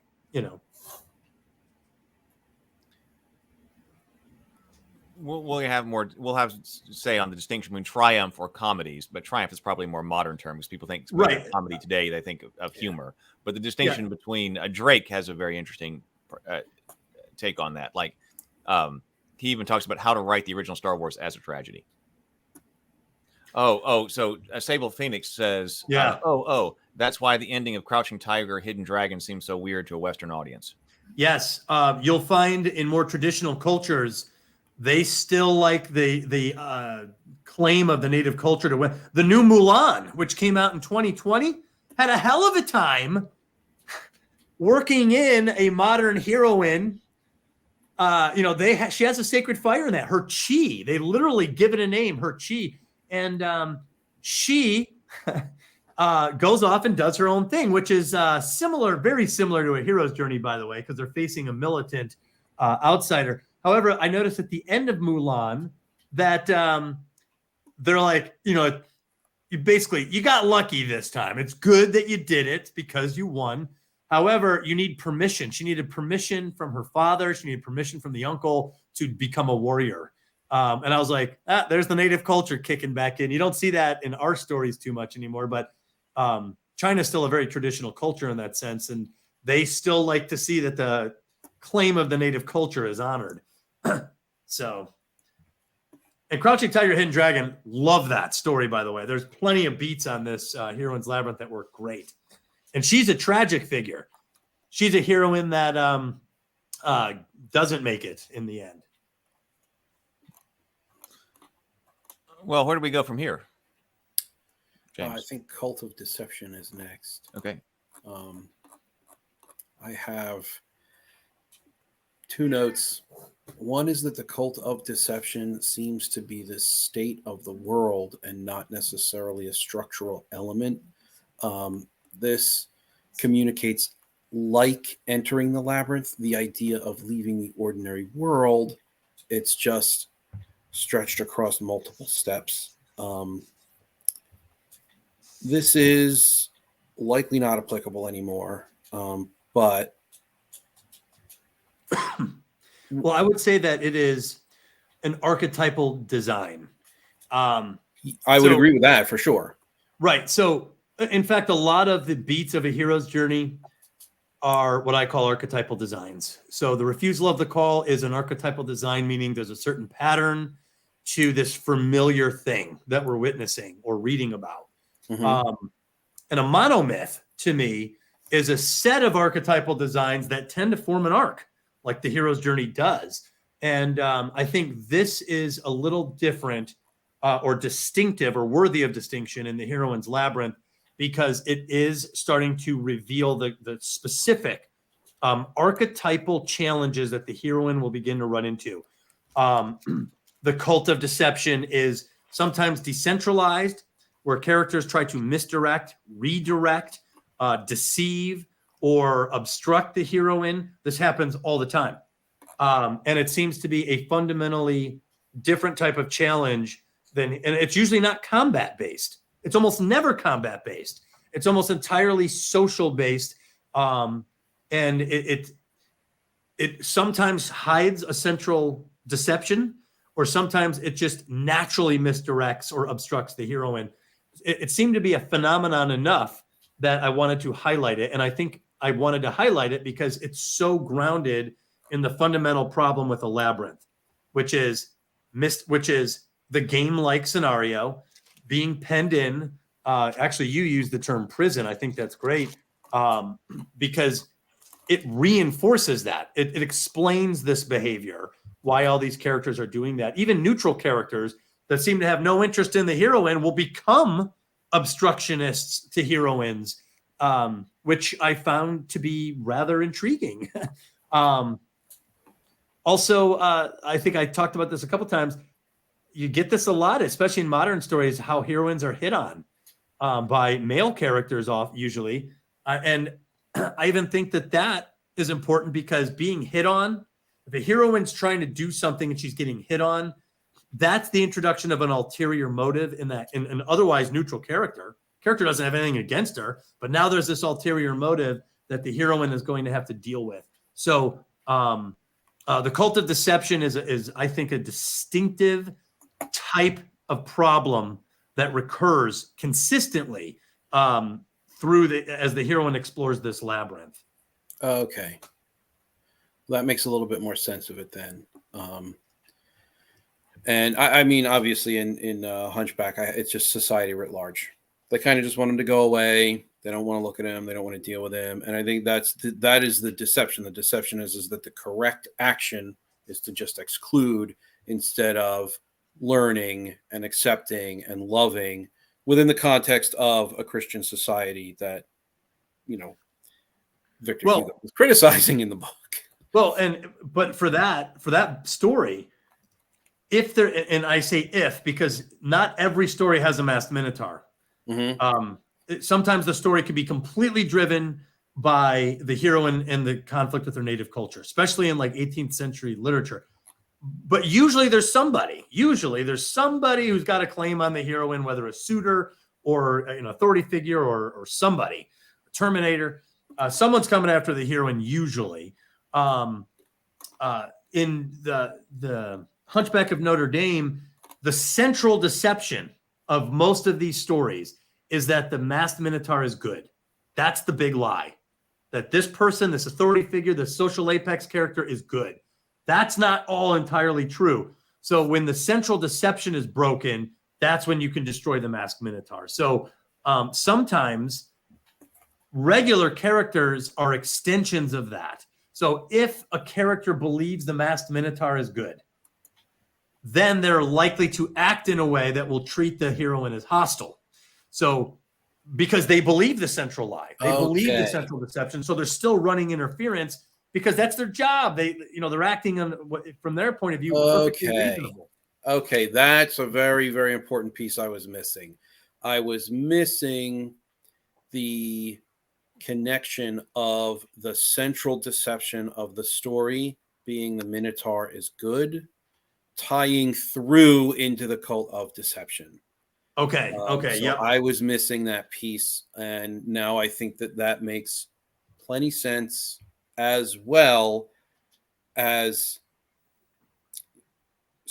I think that enables it to stand apart from the hero's journey. I would need to think a little bit more critically on this, but a lot of the stuff I missed, I haven't thought critically about because. Well, in the hero's journey, most of the encounters tend to be openly belligerent. They're openly hostile. Mm-hmm. They're coming across people like the Uruk-hai. There's no deception there. Right. If you run into the Uruk-hai, you're going to have to fight these guys. So you're either going to escape or fight. So it's like fight or flight over and over and over again, which to me, again, is archetypally different. That seems more survival, combat, good versus evil, a little bit more straightforward. Whereas heroines rarely run into these open conflicts. They tend to be much more blended into the native culture, a little bit more harder to find social tests, which we'll get into with the chamber guardians and everything. But it's just different. It seems like a completely different conflict that the heroine's dealing with from an archetypal point, like a deviation again, where it is different. And again, it reinforces the labyrinth. It reinforces some of the other archetypal designs. I think the crucial bit here for me in understanding this is that the cult of deception is a reflection of the beast of the Minotaur. Heath, can you pull up the? I want to see if I put that in the summary. You want the summary? If that's this important, then I want to make sure I put it in there. I might not have put it in there. The cult of deception. So what are we looking for specifically? Yeah, here it is. Okay, so this is what we've got. So yeah, I'll just read them out loud. The goals of the masked Minotaur often generate. Okay, so that's. Okay, so I don't think I was clear enough then. Yeah. At least that's not how I understood it. And I think I need to discuss it in terms of central deception. Yeah. And I think that yes, I think that the fact that it reflects the beast of the Minotaur, because the reason that I'm saying that is because Frollo wants to keep the hunchback, and this is just for the one story, obviously, but it could apply to more stories. Frollo wants to keep Quasimodo locked away for the true fact that he will be feared and run out of town. He goes to the Festival of Fools, where everyone is wearing a mask and having a good time, so they're not really concerning themselves with his appearance until they realize that he is not masked. That is who he actually is. And then they immediately want the same thing Frollo does. They want him away. They want him locked away. And so that is a sort of pseudo reflection of the beast, because while Frollo's true motivation is self-righteousness, the fact that he is an apex social and political power, and that behavior without the same motivation has filtered down into the society of which he is a part, I think makes it a lot more integral and a lot more, it's a lot more important. I don't have very many notes here. I literally just have that one line of notes, and then the thing that I wrote about Esther's story, because I was trying to make everything fit, because I think I was missing that one very key important piece, which was you know what's interesting? The beast. You know what my original title for the Cult of Deception was? What? The Masquerade. Oh, that's so much better. Oh, you like that better? I love that. I love it. I think that's so much better. It absolutely, that does sound good. It immediately ties into the Minotaur. Well, you know what's interesting is there's a lot of stories, like even Labyrinth with David Bowie. They have this masked masquerade, and she's dancing with these guys. And you just said in the Quasimodo, Hunchback of Notre Dame, that there's the Festival of Masks. So like that's and it's perfect masquerade. It's a literal masquerade, but it is also the archetype that you've presented here, because it is that it's almost like, it's funny because it's like, you know, now that I'm thinking about it, I'm turning it over, I'm able to wrap my head around it. It is effectively the unmasking of the Minotaur as presented by the social inferiors to the good man that the Minotaur appears to be. So it gets a little bit more intense, a little bit more philosophical from there. It's very in the weeds, but I really like that. I like that the Masquerade, I think, is a very, very, very clutch name for this. Interesting. I kind of do too. I got to agree with that. No, Heath, you said something right away too, man. That's interesting. I'd have to go through and probably rewrite the chapter, but it's also fundamentally a little bit different. It does seem a little bit more. You know what I like about it is because it is temporary, or it's meant to be temporary. It's almost like the central mask is the Minotaur, and because of that, everyone else has a form of a mask on too, which can be removed which also works for the broken spell later, which is exactly what happens. Yes. So it works. Interesting. All right. Well, I will have to think about that. I have time to make adjustments to the final manuscript. So you guys like the Masquerade? Quite a bit. Yeah. Phantom is totally a labyrinth. Oh yeah, all the faces on parade. I think that the Phantom of the Opera certainly qualifies. Oh, Phantom of the Opera. Yeah, with Christine and yeah. I think it's. There's the maze right below the home environment, the theater. Yep. There's the literal maze. It is a prison because he's sort of holding her captive by way of teaching her how to sing, and I think that it 100% fits. And he's one of the few masked minotaurs that in Heroine stories that actually wears a mask. He actually, yeah.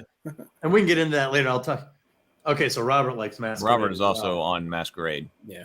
Boy, interesting. So from there is I have the Chambers of Knowledge and then also the Chamber Guardians. I was having a little bit of trouble differentiating them from Threshold Guardians. Yeah. So the Road of Trials and the Threshold Guardians. Okay. They are different. But conflating the two or seeing similarities in the two, I don't think is weird at all. Because they are similar. There's a similarness to them. The Road of Trial sharpens the hero's competencies and abilities on the road, whereas Chambers of Knowledge enlighten the heroine a little bit more. She gains knowledge, especially in crime dramas that usually follow Heroine's Labyrinth models. Usually that's getting more clues pulled out of it. Getting the illusion is being stripped away. You're getting the truth out through the Chambers of Knowledge. But Chamber Guardians are different. And I want to make a distinction because passing the threshold is such a big part of the hero's journey. In fact, I was rereading the book, and the Threshold Guardians, I think, are one of the most profound things. Like he literally goes into crossing the first threshold. Beyond them is darkness, the unknown, and danger. Thus, sailors of bold vessels of Columbus, breaking the horizon of the medieval mind, sailing as they thought into boundless ocean of immortal beings that surrounded the cosmos. Fear of fabled leviathans, mermaids, dragon kings, and monsters of the deep. This is, to me, a very important threshold to be crossing. I always think of, in a funny way, Sam Wise Gamgee. When he's in that cornfield, he's like, if I take one more step, it'll be the furthest away I've ever been. That's technically a threshold. Now, there was no threshold guardian there. Well, I guess you could argue Farmer Maggot represents a threshold guardian there. But that was very weakly. Very little introduced. Totally. Film. But passing the threshold, I think archetypally, psychologically, is huge. You are moving out and away from everything that's familiar to you. You're going in unfamiliar, unknown territory. And Joseph Campbell points out that there are threshold guardians in these places and stories, that they don't just cross a line like Sam does. Hey, I made it. There's someone there. And he talks extensively about parental figures being a classic threshold guardian. Don't go too far from home. They want to keep you safe. But then also when you enter into the other world, there's usually a threshold guardian to prevent your departure from that. The classic example is Walrus Man and the convict at Mos Eisley. Luke doesn't even beat the threshold guardian in Star Wars. It's Obi-Wan Kenobi that slices off his oddly suddenly furry hand. But threshold guardian. So the big distinction. Now, when I studied heroines, I agree, James, that there's a similar process taking place. But I was like, this is still different because sometimes she'll cross the threshold into this place, into a chamber, and then she'll come back to it and come back to it again, especially in detective stories. They come and go out of those chambers multiple times. So there tends to be more of a repeat visitation.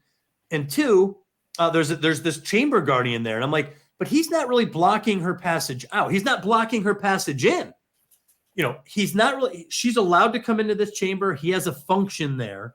And so the way I've tried to best explain the difference between a threshold guardian and a chamber guardian is that a threshold guardian is an outsider, again, what I call a belligerent sentry, someone who's belligerent, hostile, and blocking you. They're a sentry. They're blocking your passage. Whereas a chamber guardian is often a rather friendly, if not member of the native culture, who's a administrative trickster.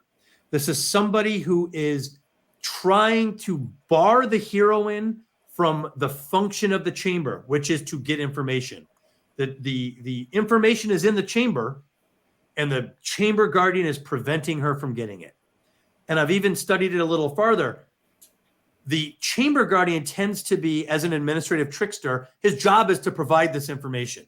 That's the purpose of the chamber, to have the information and to provide it. The chamber guardian tends to reverse that role. The heroine comes in, the chamber guardian sees her, and then you do something for me if you want this information. You have to pass a social test, and it's almost always a social test or a puzzle. In Silence of the Lambs, he literally gives her puzzles and anagrams. Dr. Chilton tries hitting on her, and she's got to bypass that before he lets her in. So this is a chamber of knowledge, is essentially a deposit box for knowledge of a culture. So here's the native culture, and all of this information about this one topic deposits itself here, and there's a guardian of this place. So these places tend to be very archetypal in terms of the imagery. Tons of imagery of archetypes of a certain kind, depending on the theme of the chamber. And then the chamber guardian obstructs the heroine from getting that. Silence of the Lambs is almost a perfect example where the heroine enters multiple chambers, has to pass a test in order to get the information and then get out. There's no fighting. She never gets into a fight with any of them. None of them bar her from coming back in. And she returns to some of these chambers multiple times, whether it's the asylum in Baltimore or Hannibal Lecter's chamber. She has to visit the entomologist to get a clue about the death's head moth. So, and that's loaded with archetypal imagery. That's all caterpillars and butterflies and moths. And then you go to the yourself storage room. You open up that. It looks like a nightmare. It's dark in there. There's a hearse in there. There's a decapitated head. It's very archetypal. So it's different. It's a different problem. It's a different challenge that the heroine's facing than the hero on a dealing with a threshold guardian. These people aren't meant to be killed. And sometimes the heroine even recruits the chamber guardians. I actually think Wizard of Oz is an example where the chambers are outdoors and she recruits each one to come with her on the journey. There was another one where she recruits them. Can't remember off the top of my head, but I do think it's fundamentally different. You can definitely make the case that they are similar, though. So Okay. I don't think it would be fair for me to say that there's no crossover here whatsoever in terms of narrative function, but I do think archetypally they're just different scenarios. That makes sense. I don't really have much written here with regard to how these fit into the Hunchback, aside from just making a comment that the Court of Miracles counts as the Chambers of Knowledge, and Clopin and gang counts as the Chamber Guardians, because he goes there to recruit them to save Esmeralda. It requires a social challenge, and then he gains, it's a very quick piece. And at this point in my notes, I think this was like last night, so it was getting close to the wire of us having our conversation, and there were other things that I wanted to devote more time to. But I do have some interesting notes on the Chambers of Knowledge with regard to Esther. Okay. With the chambers are usually interior spaces with the native culture, and I say these are the banquets that Esther sets for Haman and Xerxes. There's two of them, one on the first night, one on the second night. Yep. And then a chamber of knowledge is a place that contains a specific subset of information. I didn't write anything here, but the next bulleted point will sort of give that away. So the knowledge collected in each chamber should be useful to the heroine. This is subverted in the story of Esther because it's the knowledge given that's useful to the heroine as she makes Xerxes aware of Haman's plots and her own lineage. So she possesses the knowledge that she gives away that helps her and gets her what she wants.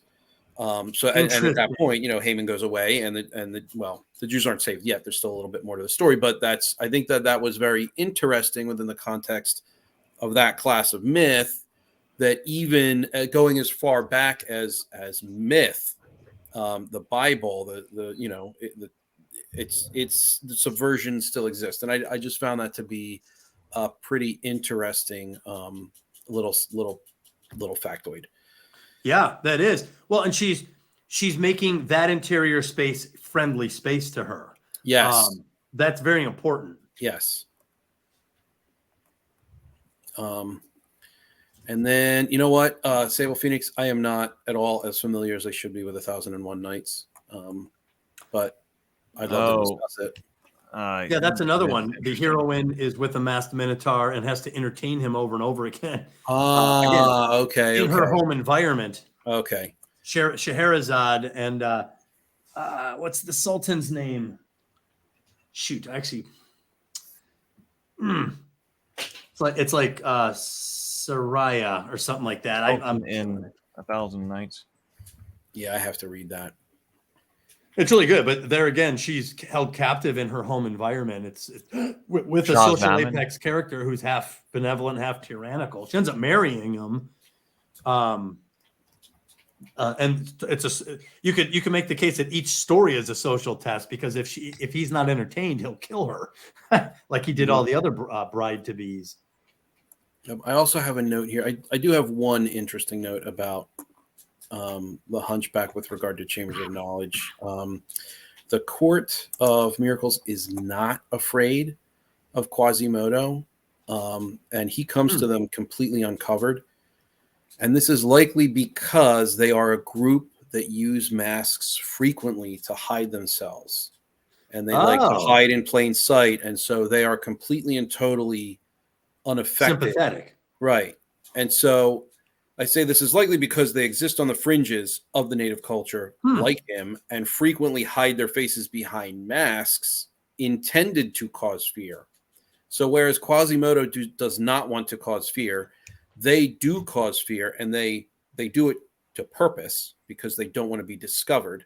But I found it interesting that they sort of beckon him to at least temporarily seize his sacred fire, because they kind of represent that in an external like adjacent way. Yes, yeah, they're kind of like sacred fire adjacent. Yeah. There's another note here that says they are Roma, and so could very well fit the Beast as Ally archetype, because they were treated like dogs mostly within the context of the story. And then Chamber Guardians, I have a lot of stuff there written on Esther, but I think I largely skipped these again because there were more interesting topics that I wanted to address elsewhere. I gotcha. So I have the Beast as Ally. I actually have quite a bit on this. Okay. Initially, I have. Am I going too fast, Heath? No. Okay. So I say if this is a structural element, it's likely rescue from without. More likely, this is an archetype and not structural, because all of the points that you presented in the synopsis describe qualities of the beast or the beast's relationship with the heroine. And I feel like that squarely places it in the archetype category rather than a structural step. But like the Masked Minotaur, I think it is an extremely solid, extremely inventive, and a very astute observation as far as archetypes go. So that's what I have, before I went through the exercise. It's certainly archetypal in multiple ways. The Beast is images of an innocent, virginal heroine and a dark, masculine beast are as old as time. I mean, you see this everywhere. This relationship between a heroine and a beastly character is perhaps one of the oldest archetypes I could think of that this stems from. Little Red Riding Hood, the beast in disguise. You've got this. Well, that's actually the masked minotaur, but the idea of so I'll back up one second. I was listening to one of the great courses from Professor Hannah B. Harvey, and she was talking about Little Red Riding Hood and how Little Red Riding Hood in its original form is actually a story about budding womanhood, hence the red cape, the red hood. And, she's encountering a masculine beast in disguise, which fits a lot of the masked minotaur. It's in a home-like environment. It's grandma's house. And, according to the story, she discovers the danger of this masculine disguise too late. Such big eyes, such big teeth, and then in some stories, he eats the girl. She missed the clues. So there's this danger. And hearing the professor discuss this as a budding womanhood and an issue of her having to deal with a masculine forces in the world, that's about as archetypal as you can get. And I remember thinking when I was listening to that, I was like, that's not in the hero's journey. Like that step of the maturation process of growing up, of having to deal with these masculine forces that could be harmful to you. That seems to be very specific. And in fact, Beast as Ally was one of the things that made me really start to consider the Heroine's Labyrinth as a standalone model rather than a variation of the hero's journey. Because that step doesn't really show up in the hero's journey as defined by this professor. And then when you look at Twilight or Buffy the Vampire Slayer or Wizard of Oz, you see this imagery repeating itself. Dorothy is reborn as these other characters. She's still coming in contact with these scary characters or these semi-dangerous characters. Princess Leia has Han Solo, and the doppelganger effect, Silence of the Lambs again. On one side, you've got Hannibal Lecter. On the other side, you've got Buffalo Bill, the actual Minotaur, the disguised hidden Minotaur of the story who's tyrannizing women. Then you've got Hannibal Lecter. He's also a serial killer, but he's more humane. He wants to help Clarice, and he literally eats his victims. He's literally a big bad wolf that can eat her if he wants. And Buffalo Bill cuts off the skin and wears it like a wolf in sheep's clothing. It's almost super archetypal in Silence of the Lambs. So the Beast as Ally is, I think, one of the more important ones, and I think it's standalone. I think it's specifically standalone because of that almost quasi-sexual innuendo that's built in to the heroine and the beast archetype. Beauty and the Beast, you've got Belle there, you've got the Beast who's an actual beast. They're not getting along. They're both the Beast and Gaston are both wanting to capture Belle. He actually tries, there's a captivity bargain there with her, but he's the one who surrenders his claim to the heroine's sacred fire, whereas the Minotaur does not. That's why Gaston is the Minotaur and the Beast is Ally. So I actually believe that this is one of the strongest differentiations for the Heroine's Labyrinth because it does have overtones that are tied specifically to a feminine maturation process, that it's on that journey. And there's actually fairy tales and fables that are cautionary tales for girls about the beasts of the world that you have to be careful with. Some are in disguise. And I realized that that even those basic cautionary tales are blown up to a large degree with the masked Minotaur motifs in the Heroine's Labyrinth. So it's interesting to me that you have a half man, half beast dominant in the Minotaur and a half man, half beast human dominant with the Beast. And that's why I like when the heroine defeats the Minotaur, because here's a guy that can be reformed or changed, the Beast as Ally, and here's a guy that can't. And it's good for heroines to know the difference. If you reform every Minotaur, then you're sending the message, in my opinion, that everyone's a target for reform. Even the most irrational, possessive, monopolizing personalities out there. And the masked Minotaur represents that. and the heroine's going to run into those kinds of people. So it's important to have, in my opinion, the distinction between the beast as ally and the masked minotaur. So I think the relationship between that heroic partner and the villain is unique to the heroine's labyrinth. So there's a dynamic between those two archetypes that's not really there for the hero's journey, where the heroic partner has something almost identical in common with Sauron. Like you just don't see that. So this tends to model a certain relationship between the heroine and two different similar archetypes that plays itself out in the structure of the story. And a lot of heroine-centric stories have these beast as ally characters, a lot of them. So I do think it's a standalone trope. It might be similar. I'm not going to discount that there could be similarities, but I think the more you unpack the beast as ally, the more you look at the archetype and the relationship between the heroine and the beast, the relationship between the beast and the minotaur, it becomes more and more distinctive the deeper you dig, especially with those connections. It's actually one of my favorite tropes. No, this is a case where, when I read the first bullet point that you have here, which is the beast is often a doppelganger or mirror image of the masked minotaur, I felt like this was definitely going to be addressed in the actual book, in the actual section, and I think that it would have been exhaustive, and so I think this was probably just a matter of my not having been exposed to the exhaustive explanation that you're going to provide, in the book when I read the book. So that's perfectly reasonable, and I'm totally okay with me, not having the information. And we never even talk about xenopathy. I literally came up with the term for the book to explain the bizarre thing that the heroine uses to connect with the beast. And the reason and we won't have to get into it here, but it's not sympathy or empathy by itself.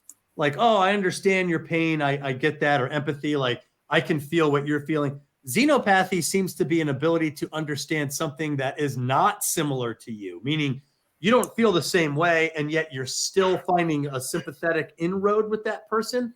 And heroines tend to do that with the beast as ally character. I call it a xenopathic bond, and I extend it because there are different. There's the beast as ally with the heroine, but there's also what I call the bridal ambassador, which is a common variant of this, in which a heroine is married to a unlike or foreign groom and makes inroads with these guys. In fact, almost every heroine in Game of Thrones follows the bridal ambassador. Almost every single one. They're all married to different houses, and then they form alliances. Whether it's Jon Snow and Ygritte, or Sansa and the Lord of the Vale, or even Catelyn Stark at Winterfell. Almost all of them. I'm a little loose on it. Even Daenerys Targaryen marries Khal Drogo, the ultimate beast as ally. And that's through the bridal ambassador type of variant. And then a more modern one is the female ambassadors going into a foreign environment to deal with a unlike person to forge an inroad there. I think of Christian Avasarala in The Expanse, or Padme Amidala. These are female diplomats. Someone even wrote a book that I mentioned in my book called The Rise of the Female Diplomat, where they are recognizing that women tend to be really good diplomats.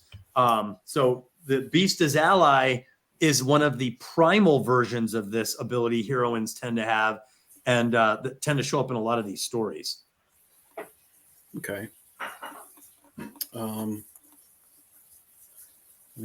the hunchback, or we can skip the hunchback bits. I mean, I'm going to give you a copy of these notes so you can see it later. I just because we're getting like really late now, and I feel like I'm dragging everyone, but are there ones that we should address more critically? Yeah, let me see. Engaging the fragile power. I have a lot of notes for hunchback.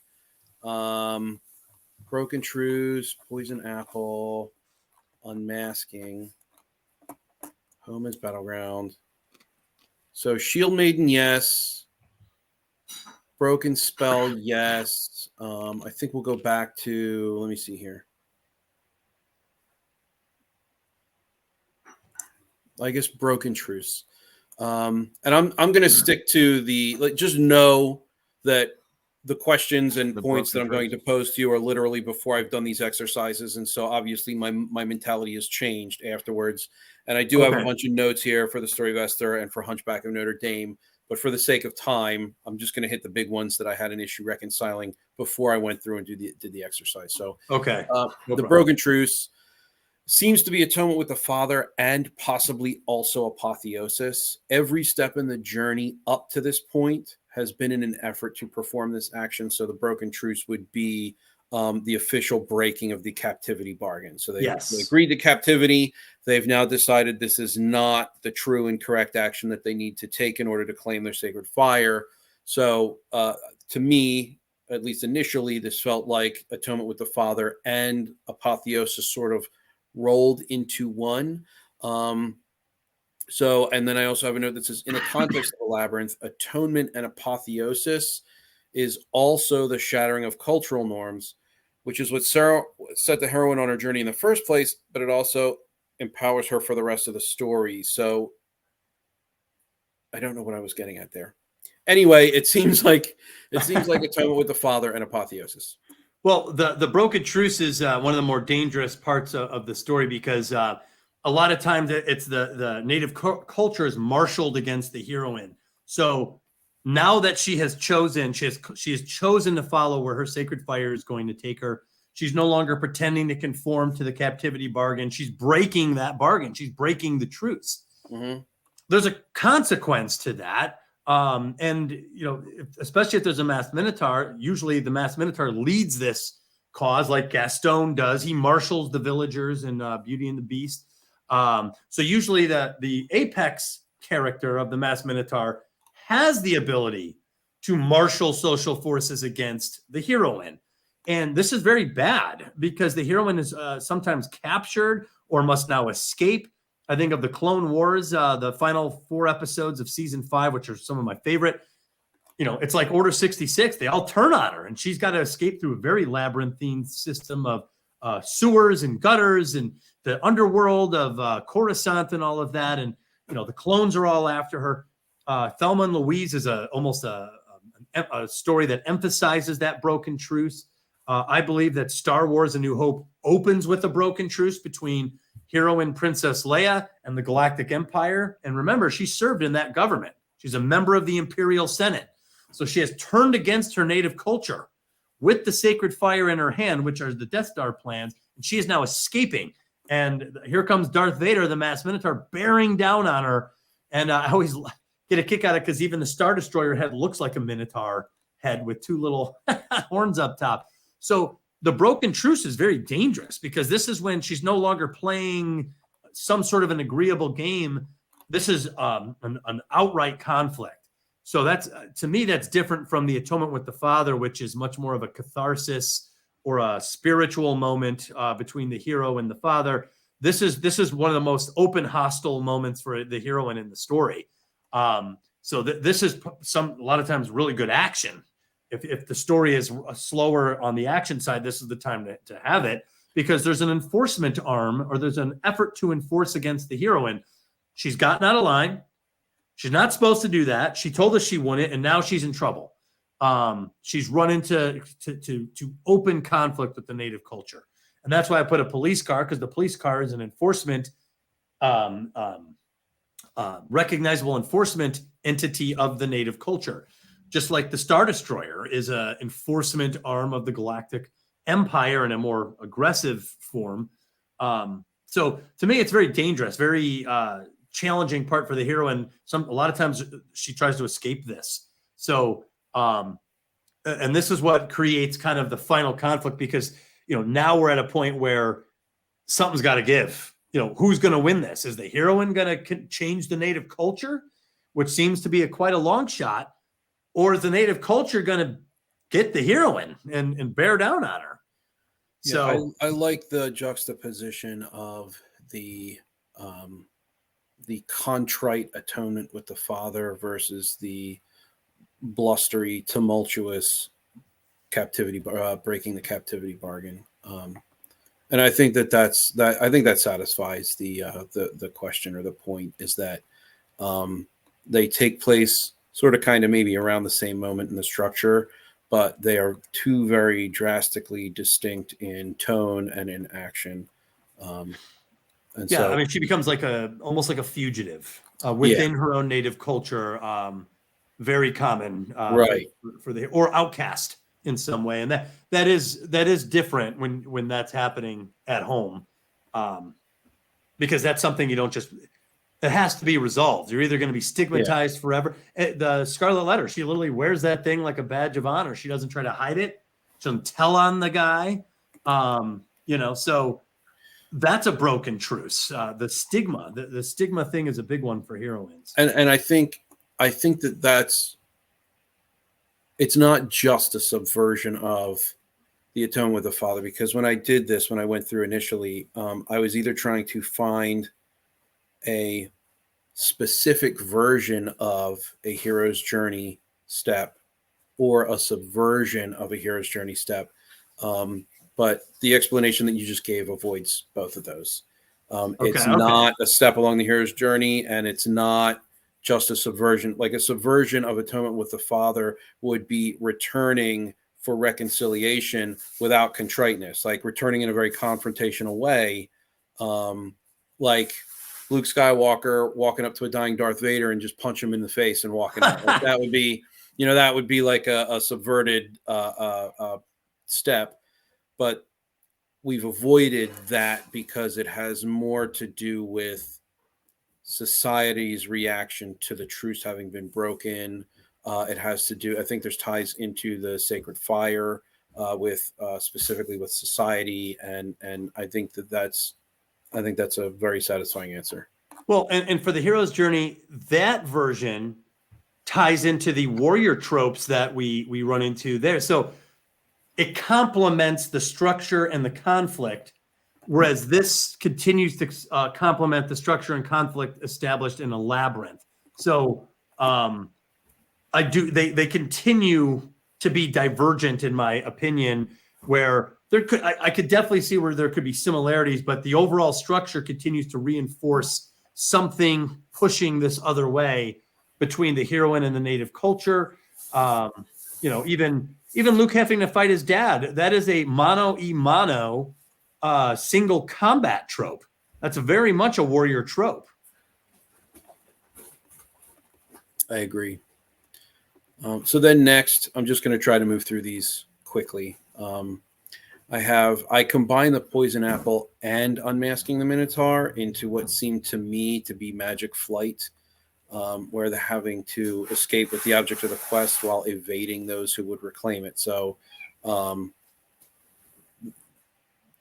I felt that sort of kind of fit naturally into those steps along the hero's journey. But again, this was all written prior to my new way of viewing the heroine's Labyrinth. Sure. So I don't think that, because go ahead, give your answer. But I was just going to say the poison apple is very famously heroine centric. I mean, everyone thinks of Snow White right away, or Eve in the Bible. I mean, just like classic examples. But when you break down the archetype and its components, you see these everywhere. And it is truly astounding. Excuse me.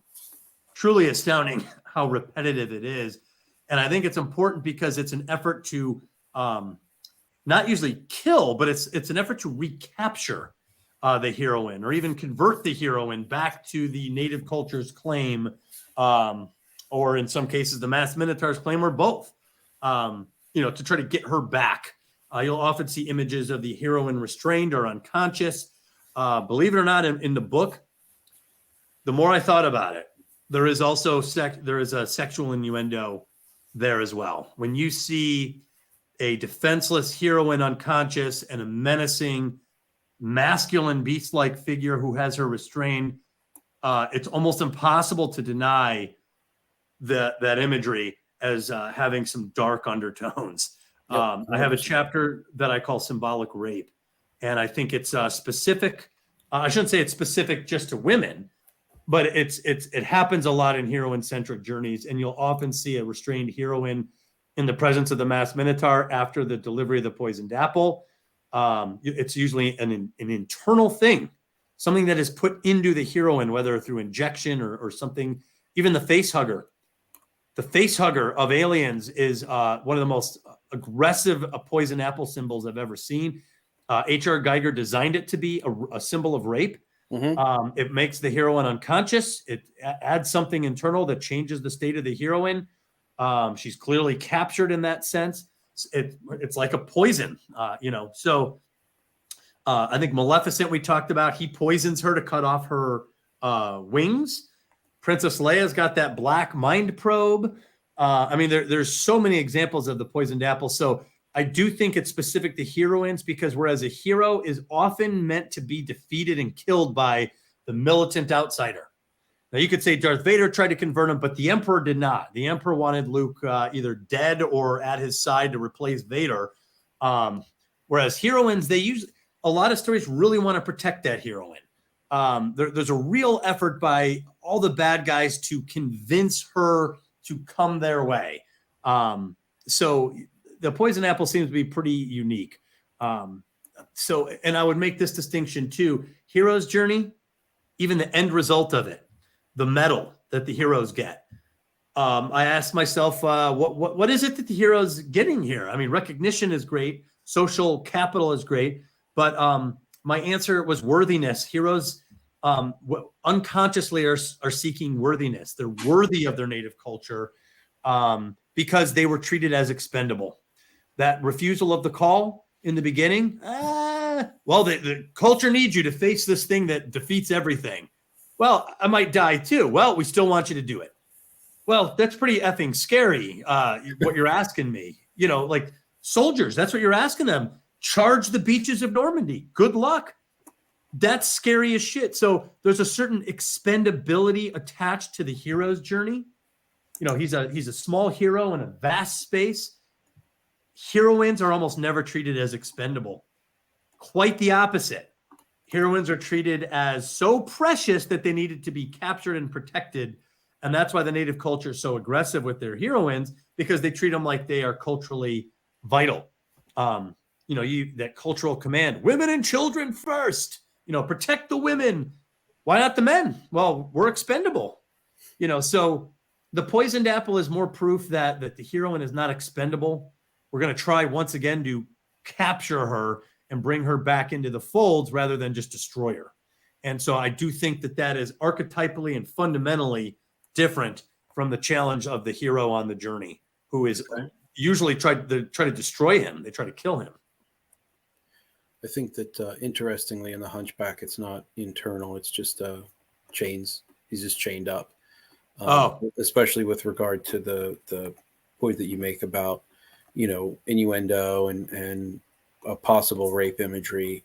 I think that maybe that was subconsciously avoided, like a drug or some sort of like internal thing, because Frollo is masculine and Quasimodo is masculine. So I think there was some sort of maybe some sort of subconscious aversion to an internal poison apple. But I still think the chains count. That's what I listed, because he's incapacitated. And well,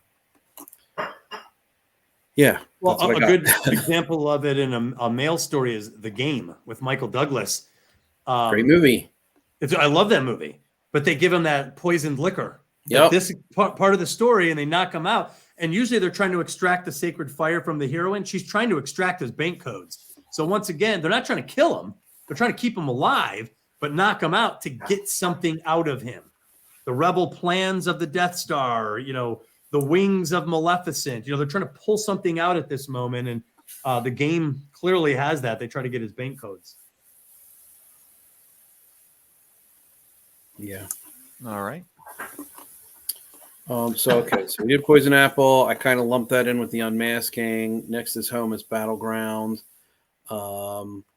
So I have a comment here about thresholds and how a threshold can be a physical confrontation. And I mentioned this to Heath during the member stream the other night. Both opponents are vertical, and fighting is before the threshold is crossed. Dispatching the villain is the act of crossing the threshold, and the villain dispatched is the threshold having been crossed. So because I kind of viewed the home as battleground as magic flight as well as crossing the return threshold, which may still be valid, but that doesn't necessarily invalidate the home as battleground within the Heroine's Labyrinth. And I didn't even know if it is still valid, so I'd be interested to hear. Well, the home as battleground is one of the most fascinating, again, distinct things. Heroes on the hero's journey are usually very far from home at this part of the story. Mm-hmm. They're on the volcano of Mount Doom. They're on the Death Star. They're in the trenches of the Death Star. They're,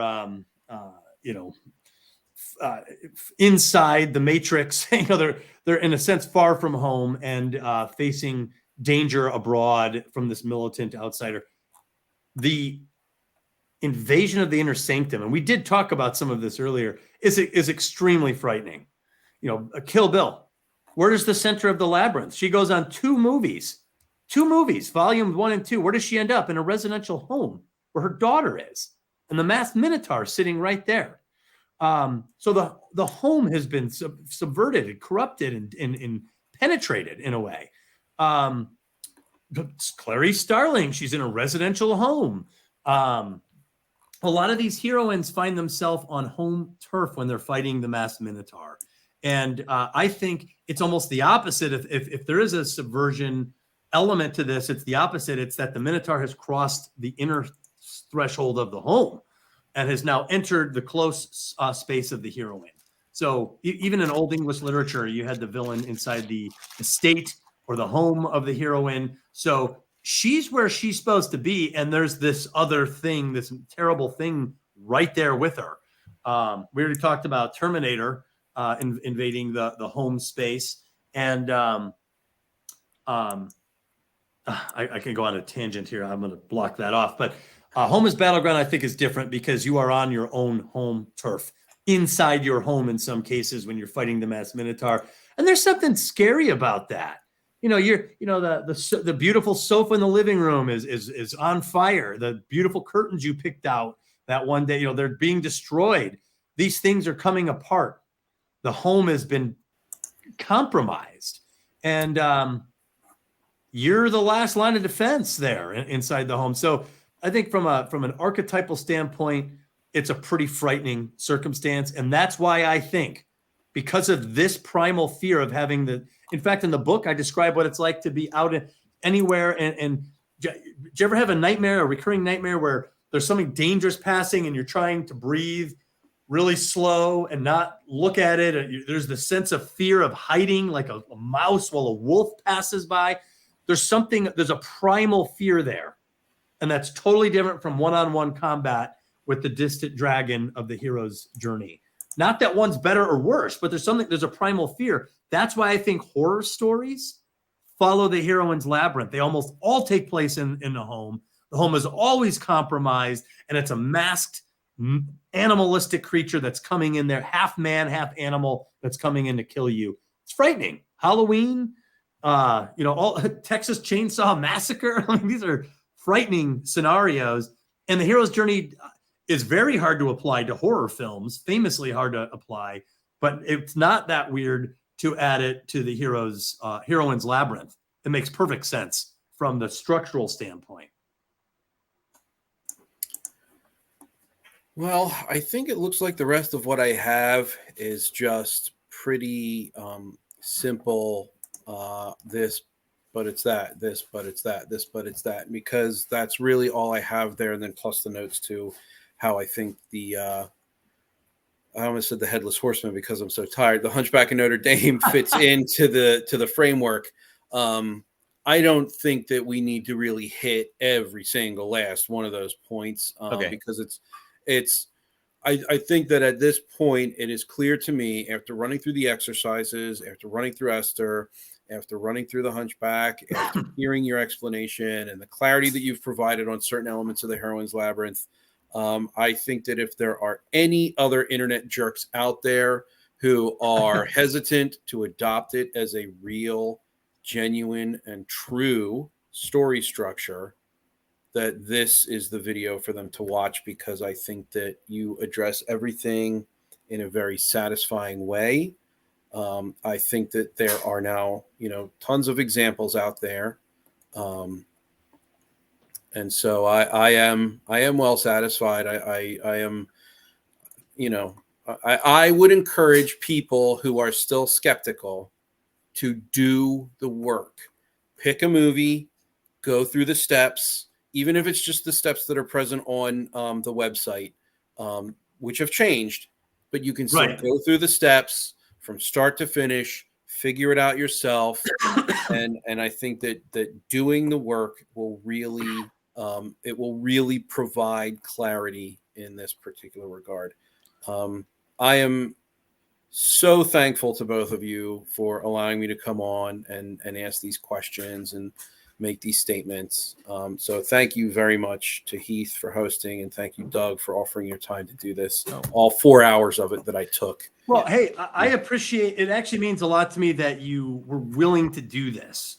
From a position of some skepticism and everything, it meant a lot to me. And by the way, it doesn't mean that there's no case of similarity of certain archetypes. There might be some similarity, so that none of what I said discounts entirely anything that you're bringing up. Sure. There's certainly cases there. My main points were that from an archetypal or structural standpoint, there's enough of a distinction and enough of a distinction in a common thread. As you string these together, they relate to each other in a way that complements each other, the way the hero's journey does as well, that I think it is enough to be distinctive. And then, there's going to be stories that kind of have a little bit of both, which Heath and I have talked about as well. So there's a lot of nuance in these things. And, there's people that say there's no such thing as the hero's journey at all. I've heard that case. So, these things can be slippery. But from my point of view, someone who really loves archetypes and stories, this helps me solve certain things in my storytelling, whereas the hero's journey could not. And my answer to that is because the archetypal content was different on the Heroine's Labyrinth than it was on the hero's journey. And one string of archetypal content worked for what I was doing while the other one didn't. So, and again, as long as this is useful to somebody, as long as someone can use it to help them structure a memoir or a role-playing game, then that's all I care about. Because this has been an exhausting thing for me to put together. And so I'm like, so that no one else has to, so that it's available and simplified and usable. I'm very much looking forward to the full book being published. I'm very much looking to read through it and see the specifics and the particulars of how it is that you put it together. So I'm a buyer. Just let me know when it comes out. Well, thank you. It's due to come out in February of 2024. I put it all out there. I think about these things really hard. I try to explain why they're different and what that means. And understanding that has been what's given me so much faith in this process, because some of the conclusions that have been, and a lot of these conclusions come from talking with people just like you and Heath, where I get a bigger point of view on it. I get a wider range. And sometimes it's like, oh my God, that changes everything now that I think about it like that. I've got notes here that we took tonight. So there's stuff here to unpack, and it's different. There's different, treasure coming out of this thing. And it's been really fun for me to explore. And it's been fun to talk about, even though I know it could get exhausting. It's still fun, for me. So. No, I'm tired from the time, not from talking. I could go on and on and on and on. Well, it seems like Doug has now successfully fought off and brought over to his side two people who thought that, do we have a specification of, this is a specification of the hero's journey? Well, I want to be clear. Two people. My goal is not to bring people to my side or to fend anything up. My goal is to make the case that there's a useful distinction that can help you. That's the only thing I'm trying to make the case for. Well, I'll say, in my regard, mission successful, and also a happy byproduct is that you've definitely brought me over. Well, So- I appreciate And Brianna. that. Brianna was the other one. So Welcome Brianna was- aboard, then. So there you go. And Retro Nerd Girl says this was so good. Thanks, James, for asking tough questions. Thanks, Douglas, for these amazing answers. Thank Heath for doing this. This was fantastic. I'm glad you enjoyed it. Awesome. And then Sable Phoenix also says, Doug, I certainly hope and believe that your book will become a standard in the bibliography of great books on writing. Well, I appreciate that. Again, I had to make sure what my goals were. If that happens, awesome. But I want to stay in my box because this came from a place of love for all the movies that are in this book. I mean, you guys, like, I could talk Star Trek for 5 hours. Like, that's where my book comes from, that place of love and from storytelling. So I'm going to stay in my box and just try to be useful in some different ways. So I don't know, man. Staying in your box Instead of sounds falling like off, a I meant to say captivity bargain to defend. me. Doug I'll have to break the truce at some point. All right. Well, thank you both so much for being here, and thank you to everybody who has been here in the chat. This has been fantastic. So I guess, yeah, but like the defense, like the thesis defense here, successfully defended. to continue the metaphor of this being the graduate level seminars in story structure and writing, this was like a thesis defense. Well, and James Bacon, you said you're an editor, right? I used to be. I used to be a professional editor. Yeah, I used to be the managing editor of just a video game periodical. So that was my creative writing, editing experience. And then I used to edit building inspection reports, like building systems reports, when I lived in California. Well, what my point is, that's a gift in this conversation because that level of scrutiny and detail is a professional skill and trade. So you coming on here to share that is to all of our benefit, I think. So. Oh, well, thank you. I appreciate that. And everybody's been writing stuff by James. Say Bacon. again? I said everybody's been writing stuff by James Bacon. So, Doug has sent over the heroines, or Doug's been over the heroines Labyrinth. You've got the RPG book that I did, and Brianna you're going to be reading Brianna's. Yep, script. she's next up. She was the one that had to wait. So tomorrow I will begin reading that script to get her feedback. Oh, wow. Yep. Is it a complete script?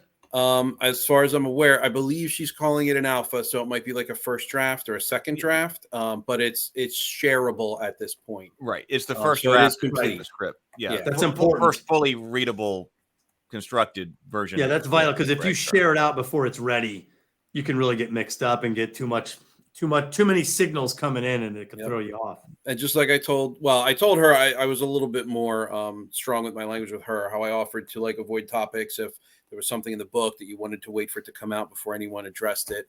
I told her that I'm not, I fully endorse and support being protective of work. So I won't even ask to share it, let alone share it. So, well, I will just say, I know I mentioned it earlier when we first started, but one of my rules is anytime there's some material and helpful support coming in the book that I'm writing, I will acknowledge the people that have helped me get to the finish line. So Heath, your Geekverse has been huge in this regard. I can't thank you enough for that. And James, you have also contributed in a large way. Like I said, this isn't just someone coming on throwing questions at me. This guy has a professional background with a professional ability to detail things out. So I don't take that lightly, and I really appreciate it. So everyone, you guys will be acknowledged in this book because I can't tell you how much I appreciate. Well, I am humbled. Thank you. All of this. Thank you, Doug. All right. Well, everybody, we will. I'll be back tomorrow morning. We'll be back tomorrow morning for the morning grind. I hope please do like and subscribe and all of that. If the algorithm has brought you here, And click like. Yeah, click like to Do the put moral this out thing. to more people. Yeah, do the moral thing. Do the moral thing. As Right. Sable Phoenix likes to say. All right, everybody, have a wonderful evening. I'll see you in the morning. Take care, gentlemen. Take All care. right, good everyone. night, guys. Good night.